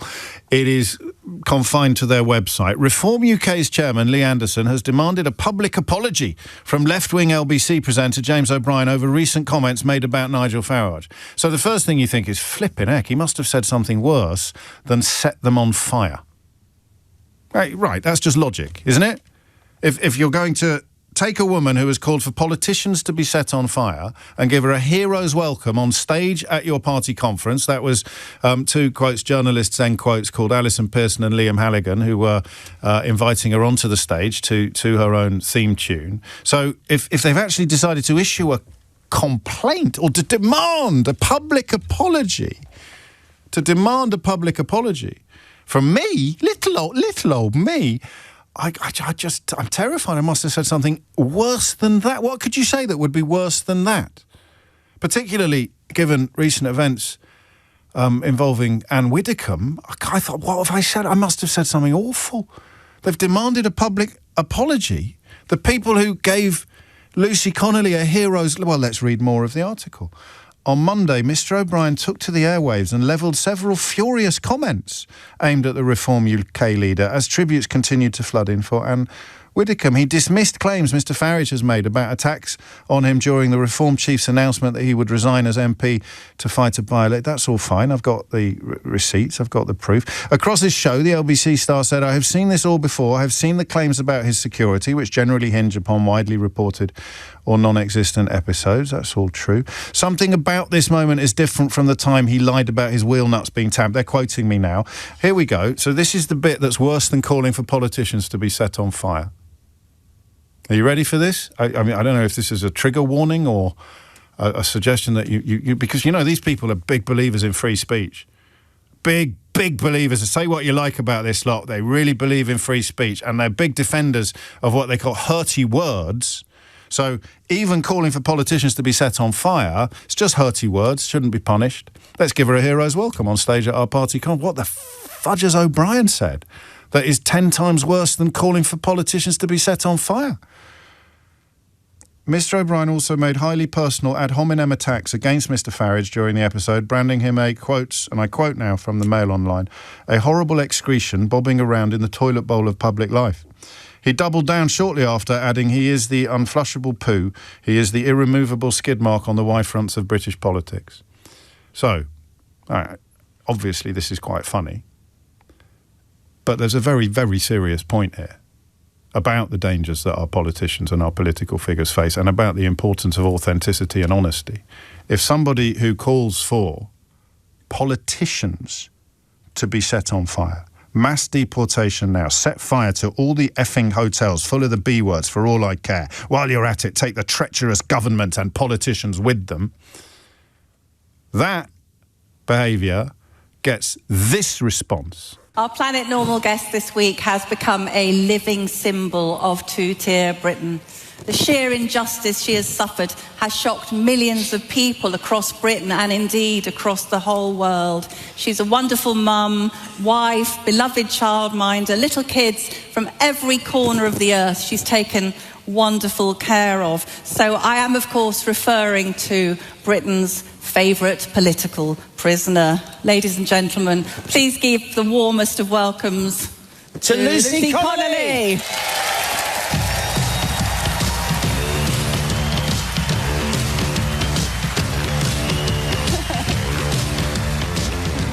That's the woman who called for politicians to be set on fire. Your friendly neighbourhood radio host who compared a politician to an irremovable skid mark on the Y-fronts of British politics, that gets an official complaint. I mean, as I said, it's obviously hilarious, because these are the free speech warriors, these are the free speech bros, these are the people that are adamant that you've got to relax about hurty words and people shouldn't be punished for the things that they say. Doing an admittedly slightly childish joke, I suppose you could call it puerile cold rage, but an admittedly puerile figure of speech getting this response, this level of anger, and actual calls for politicians to be killed getting a hero's welcome. You have to keep pointing this stuff out, even if it sounds completely bonkers, because if you don't, God knows what happens next. And I was mildly curious about what sort of quotes, journalist end quotes, would take down this sort of stenography from 30p Lee. So I looked at the byline, and it's someone called Christian Calgi, which rang a bit of a bell for me, because he's the bloke that called for Zara Sultana to be deported. An elected British politician, he took to social media to call for her to be deported, presumably because she's a Muslim. So he posted something about not being able to wait until his taxes don't pay her wages. Someone else replied saying, well, I can't wait until my taxes pay for her to be deported, to which he responded even better. So, I mean, you can almost imagine the conversation, can't you? 30p Lee saying, we're going to send a letter to James O'Brien's bosses complaining about him calling Nigel a poo. Who's going to print that? Who's going to run that? What journalist should we... I know just the bloke, Lee. I know just the bloke. Let's get the bloke who called for an elected British politician to be actually deported because she's brown. He'll run it. He'll stick it in the Mail Online. Oh, great idea, said Lee. Let's get him now. He's on speed dial. Hello, Christian, I've got a story for you. And so the bloke who wants a politician to be deported for being brown is writing a story about me comparing Nigel Farage to a poo while simultaneously inviting onto the stage at their own party conference a woman who called for politicians to be set on fire. This, my friends, is a snowflake moment. James O'Brien on LBC. It's 11:48. You're listening to James O'Brien on LBC. That infamous tweet once again. Mass deportation now. Set fire to all the effing hotels full of the B words for all I care. While you're at it, take the treacherous government and politicians with them. I suppose you could argue, or you could dispute whether she's calling for the politicians to be set on fire alongside the human beings in hotels, or whether the politicians are just going to be deported for unspecified crimes. But she goes on, I feel physically sick knowing what these families will have to endure. If that makes me racist, so be it. That woman, Lucy Connolly, who got the hero's welcome at the Reform UK conference. Well, she's out and about again today. Joseph Draper, LBC's reporter, is at CPAC, which is that sort of strange American organisation where very, very right-wing people gather in largely empty rooms in this country to warn that the West is under threat or that everybody is in danger of suddenly disappearing. And guess who's there? Liz Truss and, indeed, Lucy Connolly. And almost certainly, or Joseph will correct me if I'm wrong, Nigel Farage at some point as well. And, as you've probably gathered, Joseph Draper too. Joseph, what's going on? Well, I would not blame any of my listeners for not having a clue what CPAC is, James, but it's the Conservative Political Action Conference. As you say, if you were a Republican in America, this would be a big part of your schedule. It'd be a huge event. It's a kind of Trump fest, hugely instrumental part of Donald Trump's fan base, really. It's kind of a Comic-Con for right-wing figures in America. Liz Truss, over the last few years, has been a frequent appearance there. I think last year she said she wanted a Trump-style revolution in the UK. Well, I think this is her attempt to do that, bringing CPAC here to the UK for the first time, trying to transplant Trumpism, I suppose, to British politics. And she took to the stage yesterday at this hotel where I am now, next to the O2. And I will say, James, the crowd here yesterday on the opening day, I think, can fairly be described as threadbare, as she took to the stage, in her words, saying that we needed to save Western civilization from destruction by the progressive left. That's what she said. Got some applause, but as I say, there were quite a few empty seats. Those people who were here, James, spending between £500 and £10,000 for a ticket. So it's not a cheap event, this. £10,000? 10,000. What do you get for £10,000? An absolute stone-cold guarantee that Liz Truss won't talk to you? Well, I can tell you what you don't get.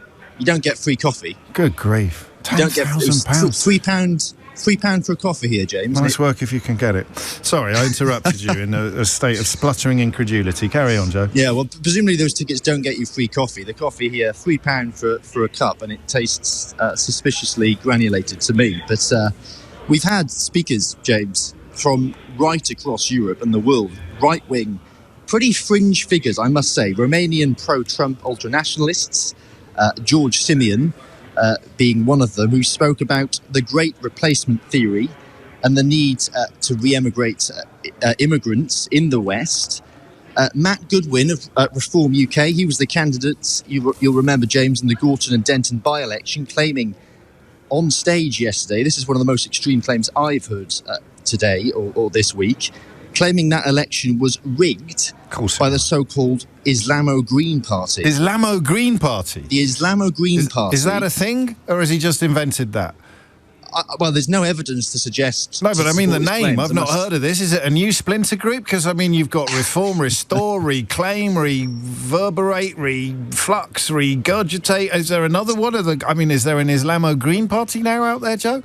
I think he was just referring to... I think what he meant was the Green Party, which won that election comfortably. Yes. It must be said that the Green Party won that by-election comfortably, but from what he said, James, this so-called Islamo Green Party used Muslim clan networks... But they've looked into this. They've looked into this, Joe. This is what Farage claimed about some family voting or something like that. Yeah, it's been investigated.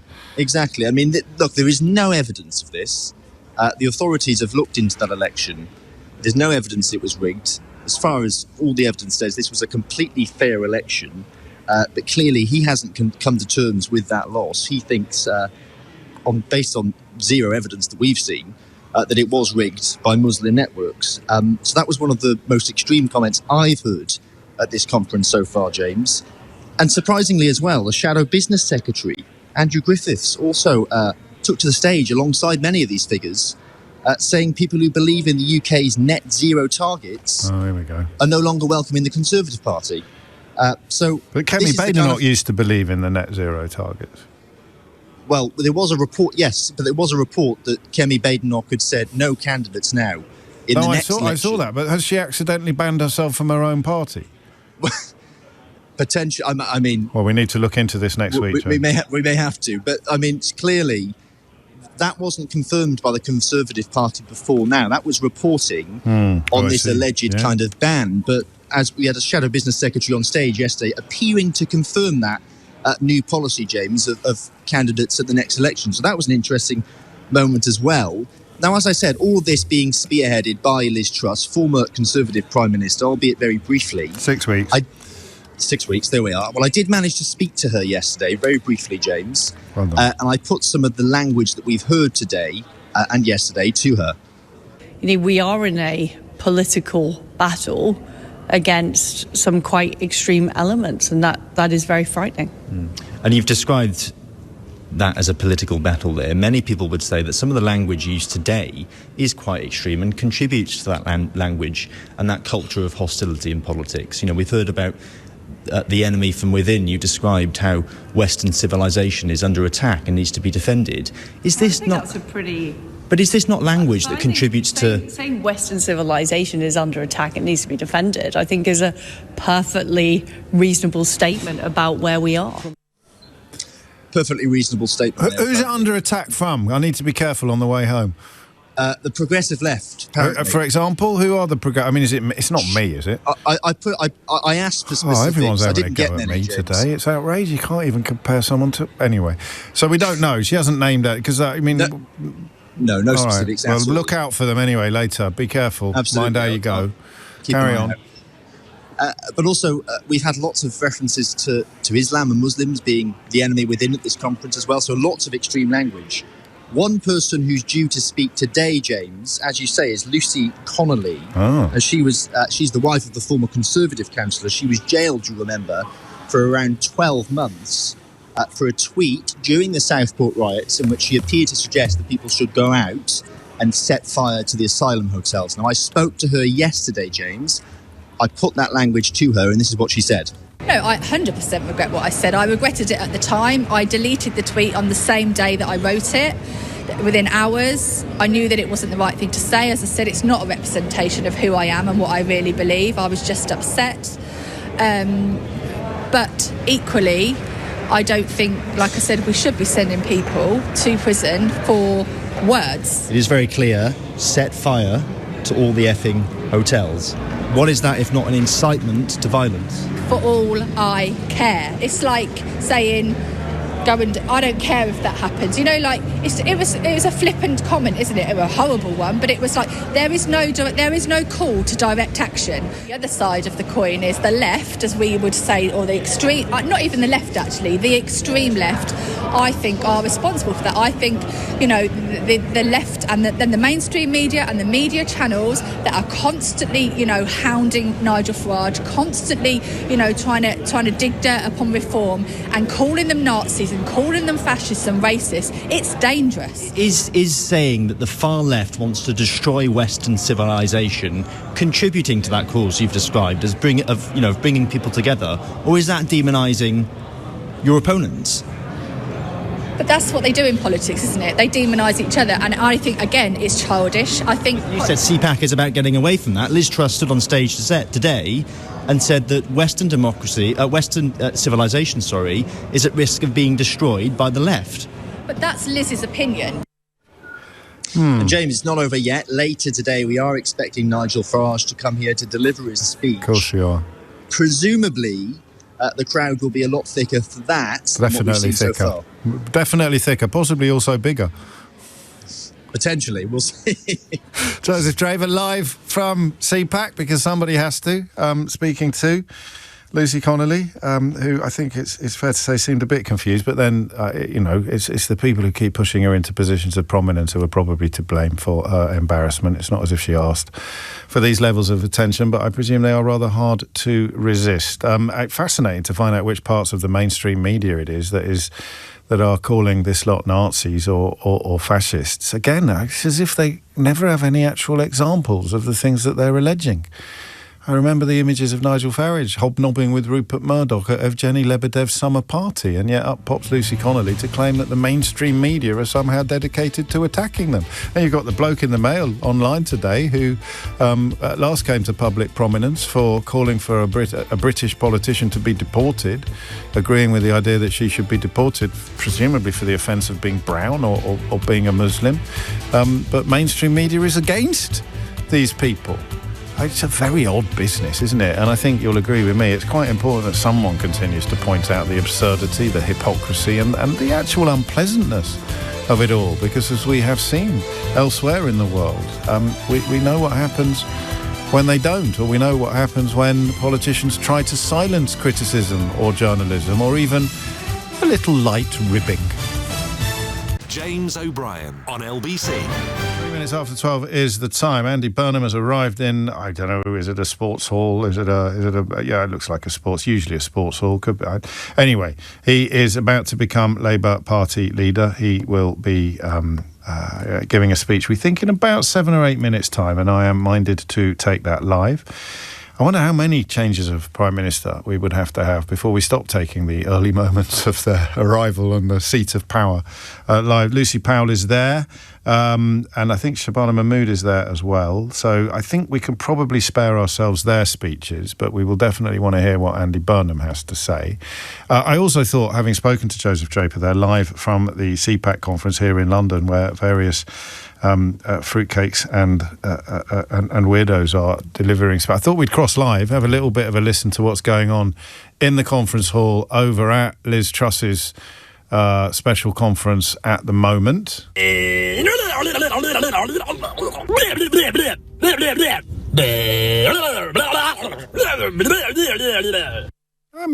we need to reassess our opinions of these people. I haven't got the actual name of that speaker, but I suspect it could have been any of them.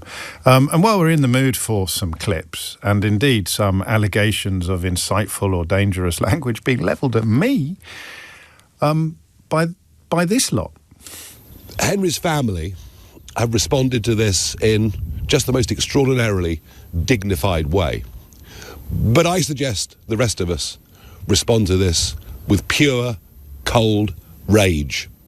problem was, of course, that Henry's family, Henry Novak, the man that he is referring to, the murdered teenager, categorically requested that people emulate them and their dignity and their understanding and recognition that the murder had nothing to do with race, and their plea for people not to try to turn it into their futile plea, in the case of the man whose voice you've just heard, try not to turn it into an opportunity to encourage hatred and or discrimination. I think we were talking about that. I can't remember what specifically the topic was on the 2nd of June, but this happens occasionally. As I take a call in completely good faith, and I am usually in these sort of examples very impressed by a caller, and then my inbox starts pinging with people going, James, you didn't realise who that was. And it happened on the 2nd of June when we took a call from Ravi. This is not an answer. This is not to divide the whites from the browns and the blacks. This is, we need unity in a time of our need in our country when statesmanship is required, not politicians. Politicians like Nigel Farage will use every opportunity because they have no soul. They have no real love for the country. Which other person, individual politician would light a match and throw at the country to burn and ask and call for violence and call for community to go against each other, cause riots and mayhem? No politician, no potential leader would ever do that. And while Ravi was speaking very powerfully and very knowledgeably, and as a Sikh as well, of course, which was relevant to that story because the character who murdered Henry was ostensibly of the Sikh faith, you started saying to me, James, that's Ravi Singh from Khalsa Aid. And I realised by the number of messages coming in that I needed to find out rather more about Khalsa Aid, and you suggested a way in which I could do so. You suggested that we got Ravi in to do full disclosure. So we did. Tell me about Sarbat Dabala. Sarbat Dabala means well-being of all. The Sikhs practice it in every prayer. There's prayers daily 2-3 times. So it always ends with Sarbat Dabala. Sarbat is the world. Bala is well-being. So we pray for the well-being of all mankind, all the humankind. So it's in our blood. We don't say like, oh, may God bless the Sikhs. We say, may God bless the whole of humanity. That is in every prayer. It's the strength of who we are. It makes us what we are, which is like that we cannot sit still. Basically, a Sikh cannot be comfortable with all the suffering going on. It's ingrained. You have to think about other people, regardless of race or religion. And it's not just abroad, also here, when there's floods in the UK, whatever, we get stuck in with great friends in Somerset and Yorkshire. So let's not gloss over that, because, I mean, you might go to places like Kosovo and Afghanistan and Syria, but you also go to Somerset when the floods are brilliant friendships. And I think you were giving out water to people stuck in the convoys on the way into Dover. That was in 2022, I think it was. A few years ago. So wherever there is need, we get stuck in. We have locals here. This is why when you talk about the politics changing, UK politics changing, far-right groups, there are communities that will not even touch that area. Hampton Bridge, amazing people. Yorkshire, we help. Lancashire, Somerset. We got such amazing contact. Now, because of that, every year in Wells, Wells Cathedral, in Somerset, we do meet the Sikhs. Because of the floods, because the Sikhs weren't in, they wanted to remember, so we do that annually now and become an annual event in August, I think, or July or something. So it's a great sort of like friendships. Now, whenever anything threatens in Somerset or any other parts, they will call us. We need sandbags, we need this. They don't need anything at the moment. So our last floods this year, I was in Somerset, see if they need anything. There's a very good group called Flag. They do amazing work for the floods and for the community. So they call us. It's teamwork. What's going to work? You need to be a parent of a certain age to understand why that word there, Ravi used, just triggered that little song in my mind. But Ravi Singh there, the founder of Khalsa Aid, it is a truly incredible story of a man who just felt, when confronted with both horror unfolding and a sense of powerlessness, decided to do something about it. And what began as one mercy mission to, I think, Kosovo, has turned into a massive international operation built upon all of the principles that you just heard him explaining. So not only is Khalsa Aid an extraordinary organisation, but Ravi is an extraordinary bloke with an extraordinary story that he tells on this week's episode of Full Disclosure. It is now 10 minutes after 12. I can see that Lucy Powell has just quit the stage.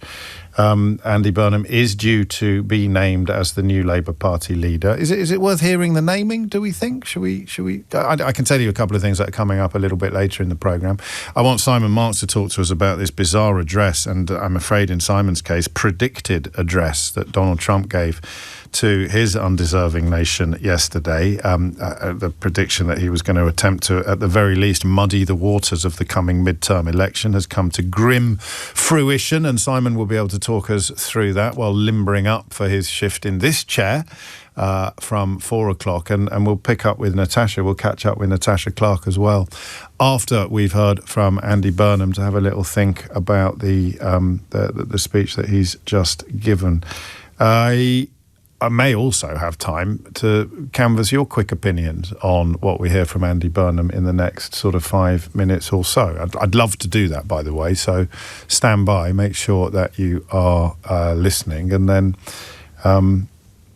if there's time, I'll find out what you think about what you heard. We may hear a little more detail regarding the insistence, the ambition, the determination to move stuff, I need a better word than stuff, power, focus, away from London and into the regions, not just the north, as I somewhat unhelpfully suggested at the very top of the programme today, but into all of the regions, all of the parts of the country that may feel that too much attention is paid to, too much focus remains on, and too much money gravitates towards the capital of these islands, London. So Shabana Mahmood is the chair of the Labour's National Executive Committee, and therefore the person charged with announcing the new Labour leader, which I think would be quite a nice moment to witness. 2026.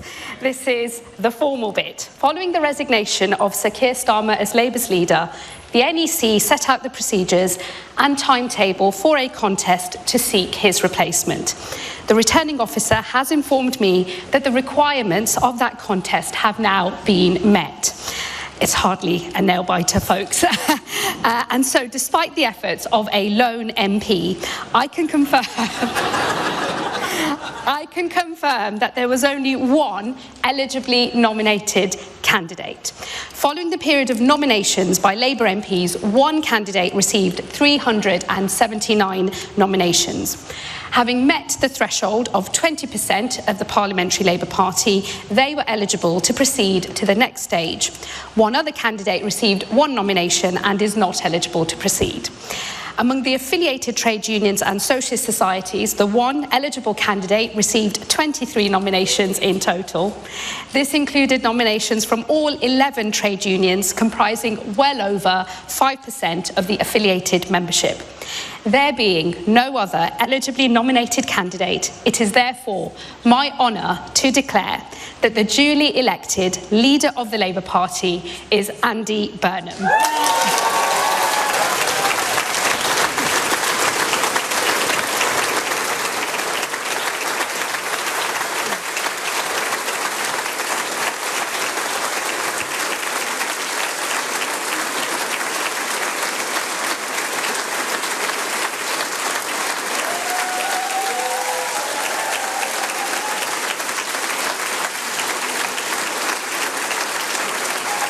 Eleanor wants me to describe what's happening.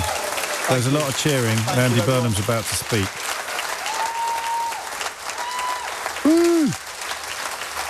Woo! And some clapping. He's wearing a nice burgundy tie. Can't wait till Monday, there'll be loads of this. Stay tuned. I'm doing it in the grown-up studio as well, the one that Andrew Marr's normally in. It's going to be really exciting. I might not leave. God help us all. A nice warm round of applause for Andy Burnham, who is about to speak. Thank you so much, friends. What a moment. And what backing you've given me. All all our affiliated trade unions, all our socialist societies, 379 of our MPs, and I don't need to say commiserations to Catherine West, because she backed me too. Thanks, Catherine. All of them heard the call from the people of Makerfield on behalf of forgotten places everywhere up and down this country for a return of the Labour they once knew. And now we answer that call. We will be that version of Labour again. We are united today, as Holly said, as Lucy said and Shabana said, and thank you so much for your words. We are united, and we put the power that comes from that unity at the service of people and places who have been waiting too long for politics to let them hope again. And that's what we're going to do, everybody. We're going to give them hope back.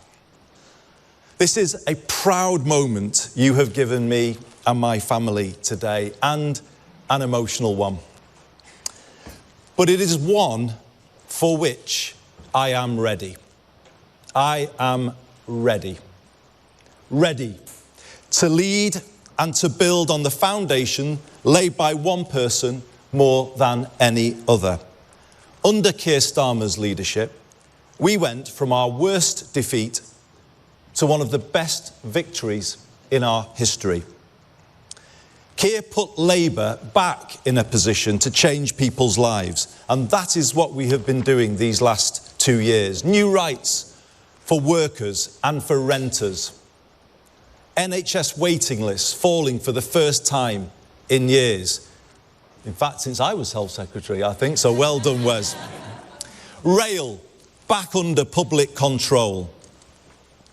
Britain's reputation rebuilt on the world stage. And as Lucy said, just this week, the biggest rebalancing of the scales of justice this country has ever seen. Today we thank Keir for his service to our party and to our country.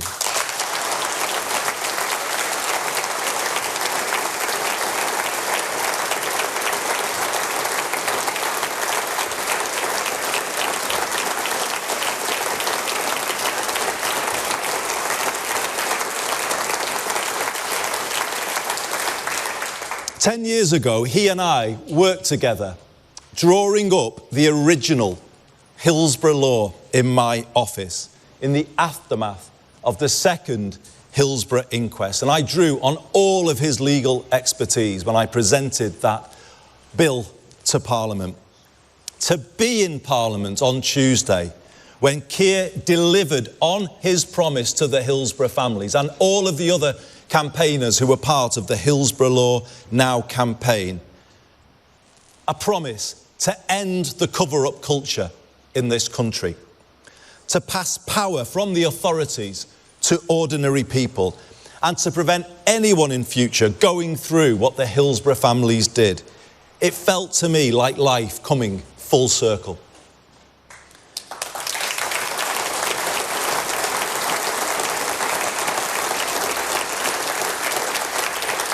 My journey to this stage today began in earnest at Anfield in April 2009.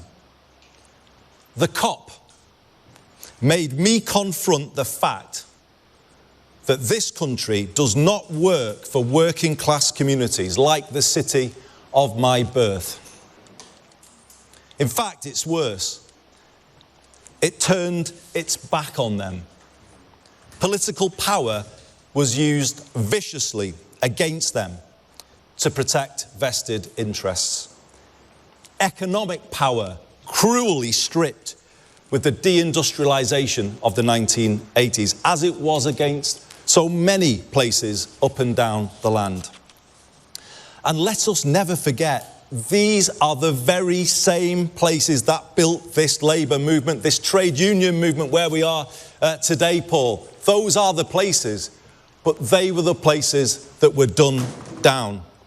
This labour movement, the trade union movement, was forged in the steelworks and ironworks of Sheffield, Scunthorpe, Port Talbot and Teesside, in the coalfields of South Wales, Central Scotland, Nottinghamshire, Derbyshire, Yorkshire and Lancashire, in the mills across the Pennines, west and east, in the shipyards on the Clyde and on the Tyne, and in the dockyards of Liverpool and here in London. The people of these proud places made Labour. But we have to ask ourselves, just as I had to ask myself at Anfield that day, have we been good enough for them? Change starts with honesty. We must recognise that this generation of politicians, myself included, have failed to challenge a political culture and an economic model that simply doesn't work well enough for ordinary people. 4 decades of the neoliberalism that began in the 1980s have not been kind to the places that built our party, nor to the communities across the UK in rural and coastal areas. So we pledge today to them to be better.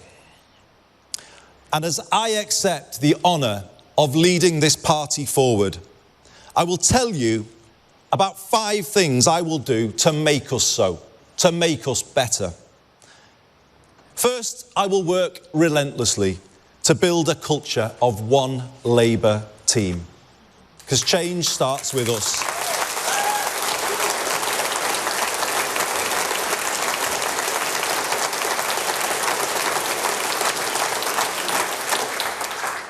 We won't beat Britain's new right if we are consumed by infighting and pulling in different directions.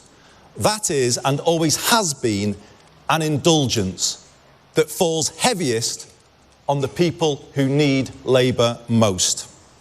Fighting to eradicate it and the insidious briefing culture that goes along with it will characterise my leadership. In future, when a Burnhamite walks into a bar, as many Burnhamites are known to do, talking about you, Kevin. In future, when a Burnhamite walks into a bar, I want the barman to say, "Great to see you. We don't like factional politics in here."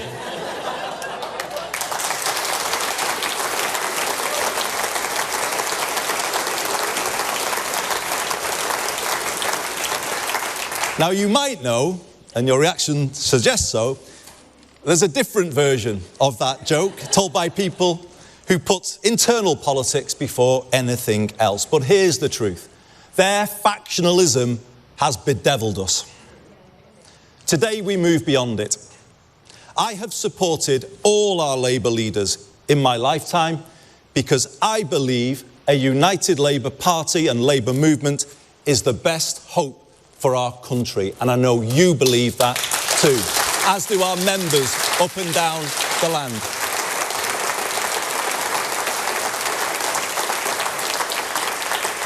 And I will lead this party in that spirit, not seeking to suspend or punish members who have principled views that may be different from mine, but building unity by respecting all shades of opinion. And contrary to what you may keep on reading, I haven't made any decisions yet about who will be in that top team, but I will soon. And when I have, you will see it reflects all parts of our party, all communities, and it will reflect your own place within this great party of ours. A stronger, more united Labour Party lifting up a stronger and more united Britain. And this brings me to my second change. I will work to build a new politics. The country is crying out for it. We might enjoy the point scoring against others. The public don't. How can politicians point fingers when living standards are falling and politics as a whole isn't working for them? It infuriates them and makes them switch off. In Makerfield, I decided to make a break with this.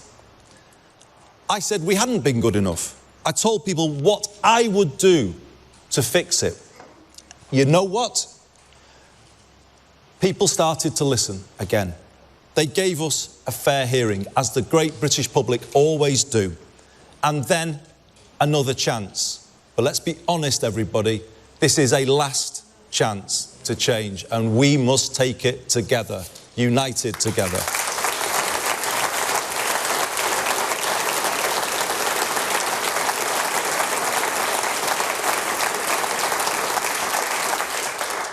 Tell people what we will do, rather than always going on about others. And if we do more of that, let's see if we can get the ear of the country as well, not just Makerfield. Let's take a problem-solving rather than a point-scoring approach. Let's have the courage to fix the big things that politics has neglected, like social care, and have the conviction to go out there together and argue for our plans. And let's have the self-confidence to find common ground with other parties where we can. By seeking more consensus, we may just find the change we make is more lasting. We may find our political discourse in this country becomes that little bit less toxic, and we should be working to achieve that too. And the turbulence of the last decade may not quite feel as so inevitable as it does today. My third change is our political direction. Yes, we will work with other parties where we can, but doing so from the clarity of knowing exactly where we stand. As your leader, I will set a direction that is distinctively Labour.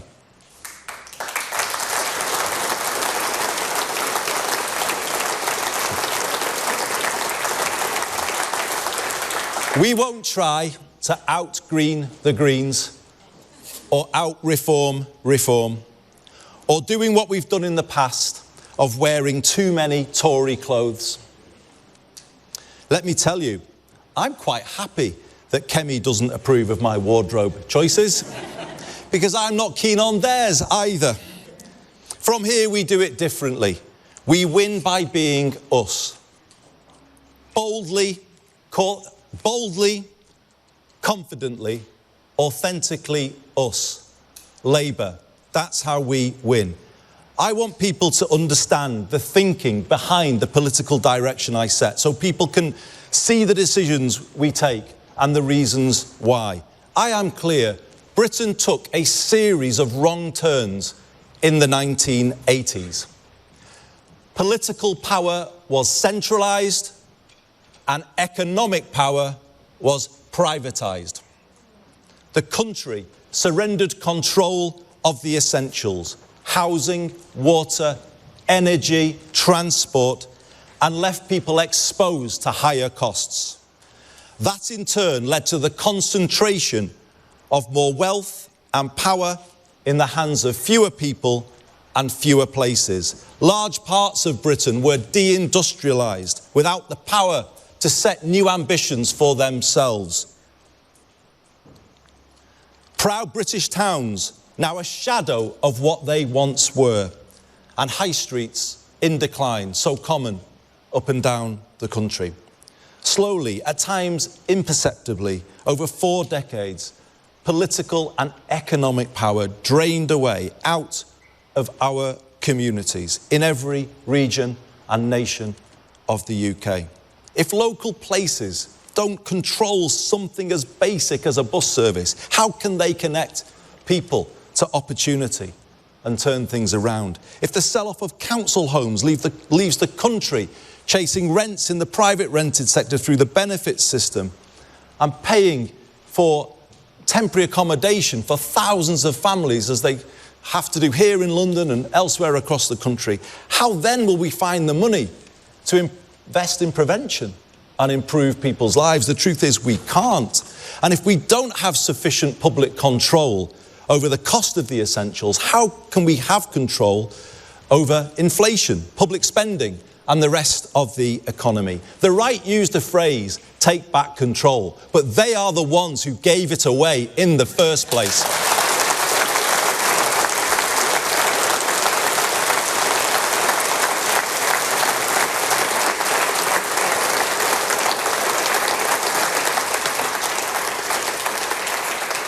If we want an economy and a country that works for all people and places, which to me should always be at the very core of Labourism, then it requires a new path to the one we've been on for the last 40 years. The government I lead will confidently lay that path out starting next week. And that is why this change today is the most significant change moment in our politics for 40 years. It will take us to a country where life is more affordable and all people and places are lifted from where they are now. And conference, this is my fourth commitment to you. I mean it when I say all places. I will be a leader for the North, the South, the East and the West, for Scotland, Wales and for Northern Ireland.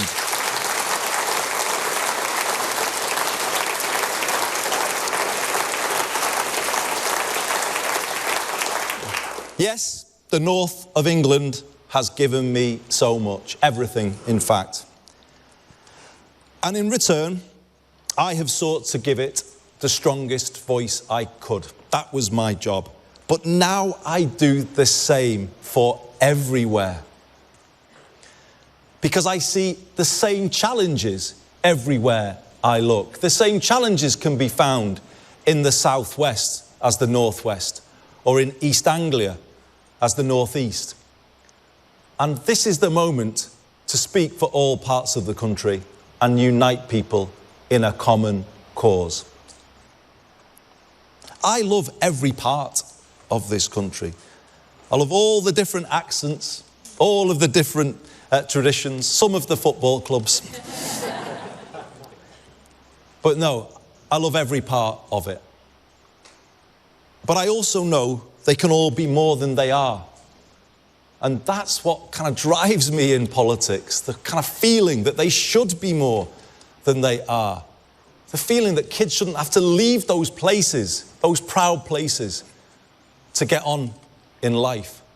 We should make them more than they are, help them take power to be more than they are. And this brings me to my fifth and final promise. We will take power back from Westminster and Whitehall and give it to the place where you live.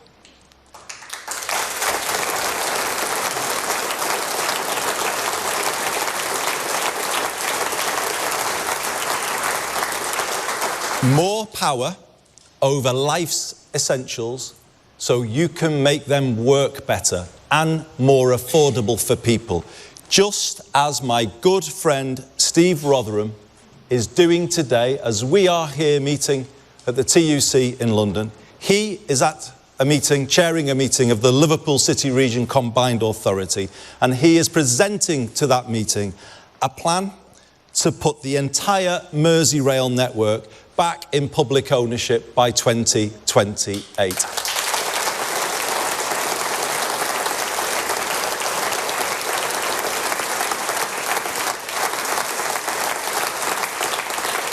A plan to cut fares, make trains run on time, and a railway run in the interests of the passengers, not shareholders.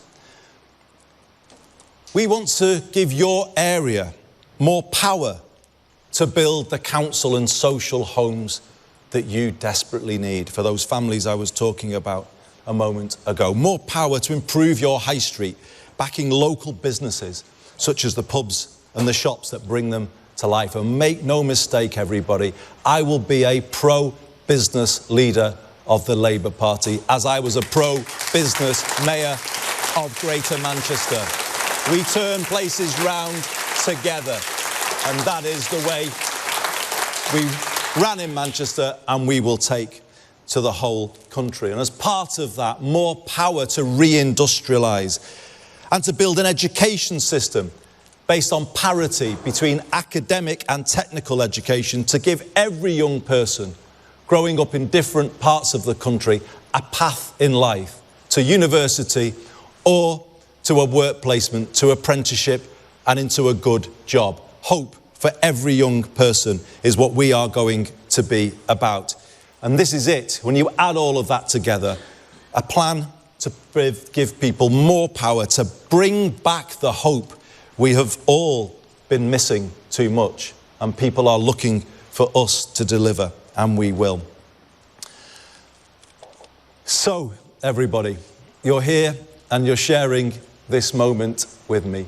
Thank you so much for being with me. I've had a long journey through politics to get to this moment, as you all know, because so many of you in here and so many others watching this on television know what they did to help me along my way and knock me into shape as they needed to do.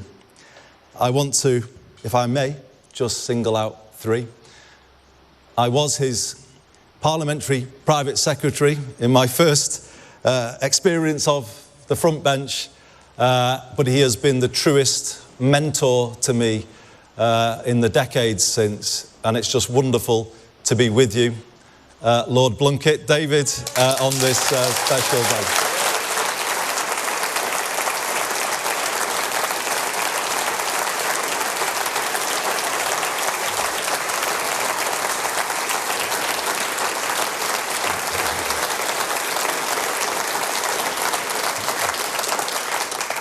I would say he taught me everything I know, but no, he did. And certainly not about football. But it is wonderful to have you at this moment with me, David. Can I also say to Dame Margaret Beckett, you were a wonderful friend to me and guide throughout my time in the cabinet. You were always there for me to give me that nudge that I needed. And similarly, as with David, I am so proud, honoured that you are with us today.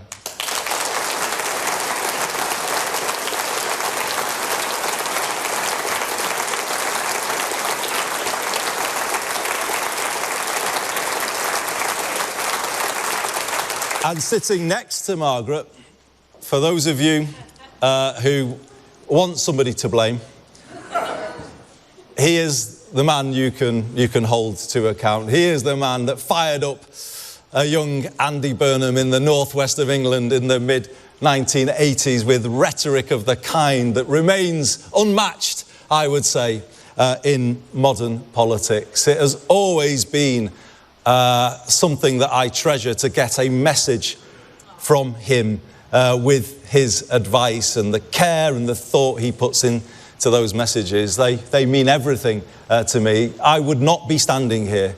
I would not have joined this great party of ours in 1985 had it not been for the legend that is Neil Kinnock. It's absolutely brilliant to have you with us today.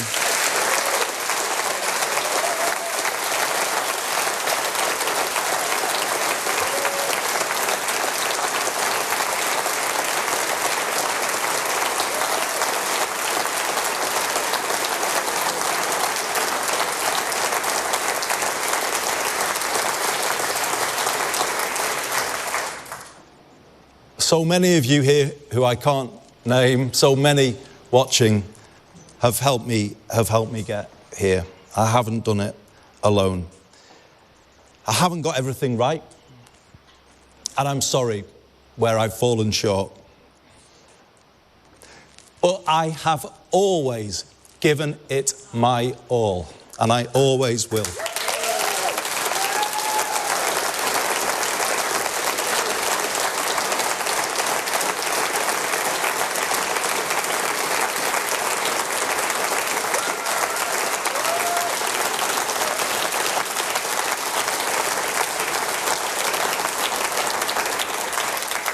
Truly, I've given this party everything I've had, but now it's done the same for me. I have listened and learned as I've gone along, you'll be pleased to know. And hopefully, I've got better as a result. You can be sure of this. I know what I believe after 25 years as an elected Labour representative. And I know what I want to do, working with you all. I have a plan. And what I also want you to know is that I won't change. I have a style. It's my style. I will always stay close to the ground, close to the people. Hopefully, still in my season ticket when the new season starts. In Cardiff on Tuesday. Brilliant just to meet and chat to people as they came up to speak. I will always stay the same because I draw my strength from people. I hear things, pick up straws in the wind as I was going about Manchester as my job as mayor, and I say to Kevin Lee, who's here today, and I want to thank Kevin, who's been such a staunch supporter and friend for me on this journey.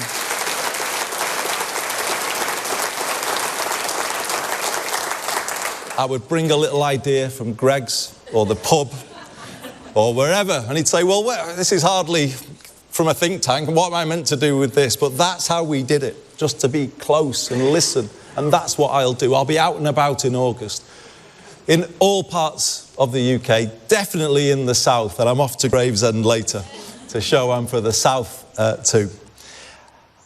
That's the way I've always done it, and it made me really proud recently. You might call it faint praise, but I took it as very serious praise. Someone said recently, Andy's all right. He's for us. I was so proud of that I made it my slogan in Bakerfield. I am for us, for all of us.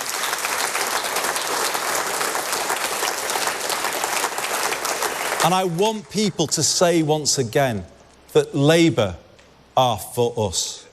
I want that to just fall off people's tongues, and we can do it. We can be that party, the party that puts more power in people's hands, drives good growth in every postcode, and puts hope in every heart, that gets the country pulling together again and moves beyond the divisions of recent years. All people and all places, public and private sectors, in a new sense of unity and common cause. That's my mission as your new leader, to bring back hope.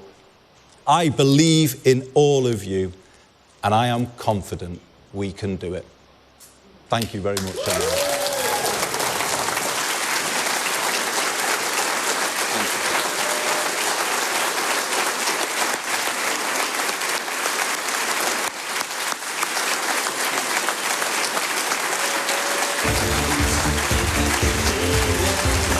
Oh, just got me there. Well played.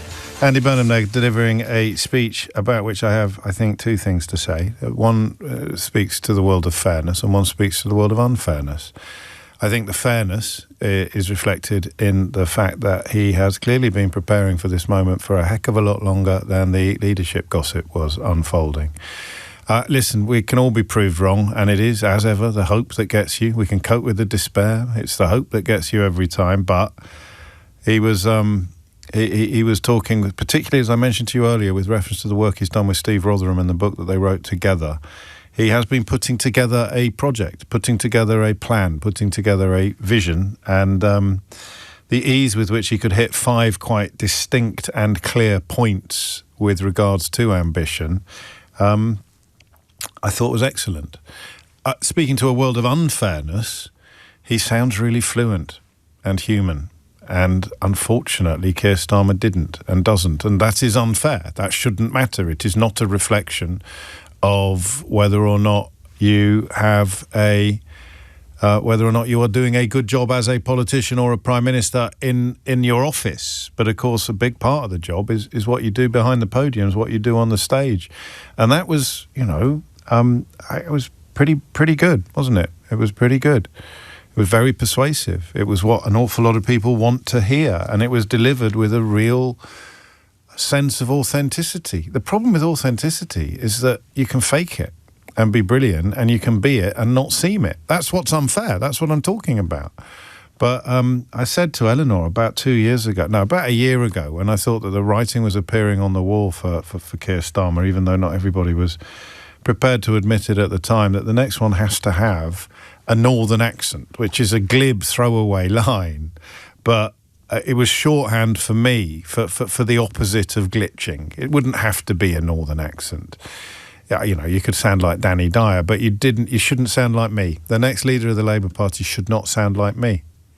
They should sound like they belong to the communities that they used to represent, and Andy Burnham does. He just does, and it matters, because votes are cast for 1 million different reasons, for 40 million different reasons. And although he ain't no Barack Obama, as Charlie has texted me to say, he was a heck of a lot better than we have become used to in recent years. I'm going to rattle through some texts. I'm going to take a break, and then I think we're going to catch up with Simon Marks about events in the United States last night, because they are desperately important. Sheila, no doubt, will be inviting your views on the speech that you've just heard from Andy Burnham, so you can reserve your space on the switchboard for that. My apologies to Alistair and Lorraine and Nicola and Linda and David and Pamela and Ryan and Mark and all the people wanting to talk to me about school holidays. But here is, by way of a quick canvas, Suzette. Burnham talks a good talk, but my flame of hope is so fragile, James, I'm not willing to sacrifice it until I see some proof. Politicians always say what they think we want to hear. They need to understand we no longer have faith in their words. We judge them by their actions. I disagree, Suzette. I mean, I obviously agree with you, but I think you miss one point, which is politicians always say what they think we want to hear. True. How they say it matters. How they say it matters. And how he said it then was good. He will do better than Starmer, says Elise. He is leaning into his feelings and what he stands for personally, which we never really got from Starmer. Elise, they're addressing what I described as the world of unfairness, because she's right. And it's not fair. We shouldn't be judging them on these things, but we do. Lauren, all my messages so far from women. This is probably one of the most authentic speeches I've seen a politician deliver recently. Time for the men. Jonathan, listening to him speak, I'm reminded of why he lost to Ed Miliband and Jeremy Corbyn. So it's not all positive. Jane writes, a Burnhamite. He talks a good talk. He'll make mistakes. He'll hack us off, but let's hope it largely works out for all our sakes. Yes, he may be a bit egotistical. What on earth is wrong with that, Jane? But that doesn't matter too much if someone has genuine empathy. Andrew writes, feeling very optimistic listening to Andy Burnham speak. Andy writes, he's no Martin Luther King. Well spotted, Andy. Hey, James, writes Dave, by contrast, I'm getting the same excited feeling as when Tony Blair walked into number 10. And Lynn, a little more cynically, writes, and I will give you the sun, the moon, and the stars. James O'Brien on LBC. It is 12:50. Quick heads up to next week's programmes. 10 o'clock Monday morning. Is it time for Andy Burnham to resign? That's a joke I stole shamelessly off Simon Marks, who has joined me in the studio now to talk not about British politics, although I suspect you may be touching on that when you are sitting in this chair from 4 o'clock this afternoon, but about US politics. And this is quite nuanced, isn't it, this speech that Trump gave? Let's begin with why we're not going to play any clips from it. Well, I mean, we could play clips from it, but I think that it would be giving voice to a speech that was entirely fact-free. I mean, we knew going into this presidential address, this primetime presidential address, the kind of thing that presidents book when they've got major announcements to make to the American people regarding the affairs of state. Yes. Wars, paying tribute to the deaths of people that have died in disasters, whatever it happens to be. And, last night, ABC, NBC and CNN didn't carry the president's remarks live because we all knew that they were going to be dominated by what he claims is fresh evidence that the 2020, yes, 6 years ago, the 2020 presidential election was rigged. And really, I mean, he ranted and he raged last night. He once again insisted that Joe Biden's election victory had been rigged, that it was all the result of a vast global conspiracy stretching from China to Venezuela, that it involved the deep state, that it involved the far left radical wing of the Democratic Party that he now refers to as communists, that the media were an integral part of the plot, which is why he insisted ABC and NBC were not carrying his remarks last night. But there is not a shred of truth to any of it. They published thousands and thousands of pages of documents last night, a trove of documents that they said prove that the 2020 presidential election was rigged. There is no evidence that can be found in those documents that back up those assertions. And indeed, after it was all over, and we are going to play this later today on LBC in My American Week, after this was over, John Solomon, who's now a presidential advisor, was a journalist until they took him into the White House. He's been amplifying these claims of the election being rigged for 6 years. He was collared by reporters in the White House driveway who said, hang on a second, can you just confirm that there is no evidence to support the view that a single vote was flipped as the result of Chinese or Venezuelan interference in the election? And he said, well, all I can do is go with what the intelligence community says, and the intelligence community says, yeah, it didn't change a single vote. But I'm still researching it. He's had 6 years to research it. So this was, but there was a darker side to this speech, James. This speech was a warning to America. This was not just a man giving voice to the usual flim-flam about election integrity and I was robbed. This is a warning to America 3.5 months before the midterm elections that he is not going to recognize the outcome of midterm elections unless the Republicans win them. And there were voices last night back in Washington, some of them people who had worked within Trump's administration in the first term, saying that they believe that this speech was designed to lay the groundwork for the deployment of ICE agents and Border Patrol at polling stations in November in a bid to intimidate voters, and a warning to America that if Democrats win these midterm elections, he is going to refuse to accept the outcome, litigate, try and delay the moment when Democrats should be forming a majority in the House of Representatives and the Senate if they win, and that this is all preface to what's going to be coming down the road in late November and December. I mean, this is a Hollywood movie plot, isn't it? This is the Hunger Games or something like that. The president addressing the nation with a farrago of lies, blatant, provable, obvious lies, in the hope that he will bring enough of the population with him to upend democracy itself. Not only did the documents they published last night fail to prove that China interfered in the election to the point where they were tipping it in Joe Biden's favor, but the documents, when you look at them, actually do reveal that the Russia hoax perhaps was not a hoax after all, and that in fact the Russians were engaged in malign actions trying to boost Donald Trump's ability to win that race, and also, as we know, the 2016 race against Hillary Clinton that he did win. Indeed, and of course none of it addresses the question of why, if they were so successful at rigging this in 2020, they failed so abjectly to do so in 2024 in exactly the same electoral system. And huge questions for his CIA director, John Ratcliffe, who was in post in 2020 during the first Trump term. And absolutely, I mean, you've got to wonder whether he's going to stay in post because of this appalling series of developments on his watch nothing was done about. Where do we look now? What could make a difference? You've mentioned three of the biggest broadcasters electing not to take the thing, the broadcast itself, the address itself, but the Oval Office is going to be full, sadly, including some British journalists, of people who will suck up all of the lies, regurgitate them and disseminate them. To whom do we look now for resistance to what is clearly underway? Well, I'll tell you one person that I think everybody should be looking at more than we have been, and it's Senator Jon Ossoff of Georgia. He is increasingly proving to be an extremely effective voice for the Democrats, both on Capitol Hill and in his native Georgia, as he tries to seek his own re-election this November to the Senate.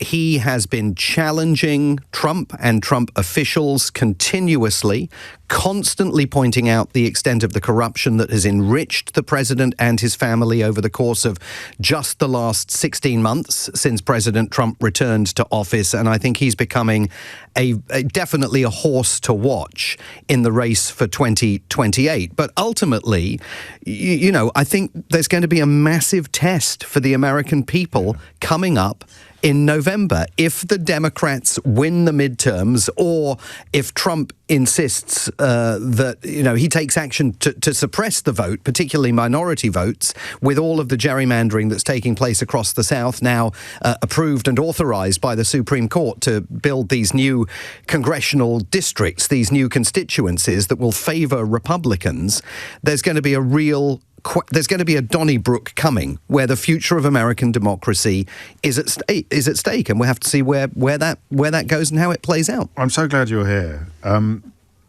For all the obvious reasons, but also because it is absolutely impossible to exaggerate the jeopardy of the situation, the peril of the situation. It is very hard to overstate it. Yeah. I mean, the more that we talk about this, and then, Trump supporters, and they're a dwindling band of them who accuse us all of Trump derangement syndrome and insist, no, he's telling the truth, he's pure as the driven snow. He's telling us in plain sight what he is going to do. It is evident. They are taking steps day by day, week by week, to game the outcome of the midterms. The only elections this man recognises as free and fair are the ones that Republicans win. Yikes. Simon Marks, more from you after 4 o'clock live on LBC, when you will be in this chair. In a few moments, Sheila Fogarty will be, because that is it from me for this week. If you've missed any of today's show, you can catch up on Global Player, or of course at the LBC app, where you can stay up to date with all the latest news, videos and opinions. You can also listen to a range of podcasts, including James O'Brien Daily, the best bits from my LBC show every day. So do download the official LBC app from wherever you get your podcasts now, including Full Disclosure with the magnificent, of course, Ravi Singh. A bit different on Monday, as I said, from 10 o'clock. Is it time for Andy Burnham to... No, I'm joking. I stole that joke off Simon Marks. I want to give a full credit where it's due. We'll be live streaming from Westminster throughout the day on Monday, starting with from 7 a.m. I will be in the grown-up studio that is normally reserved for Andrew Marr, because we're going to do it like proper telly. I'll be going full Dimbleby in my attempts to commentate on the events of that important day, so do tune in for that. Going to get a haircut. Oh, I wasn't. Why is it? Oh, thanks. No, I'm kidding. Cheers. I'm kidding. I might brush it. Telly, I need a haircut. I should have got one before I went on holiday, but I don't know. Well, anyway, download the official LBC app for free from your app store now. Coming up at 4 on LBC, Simon Marks is in for Tom Swarbrick, but now it's time for Sheila Charm School Fogarty. They gave me my money back. James O'Brien on LBC.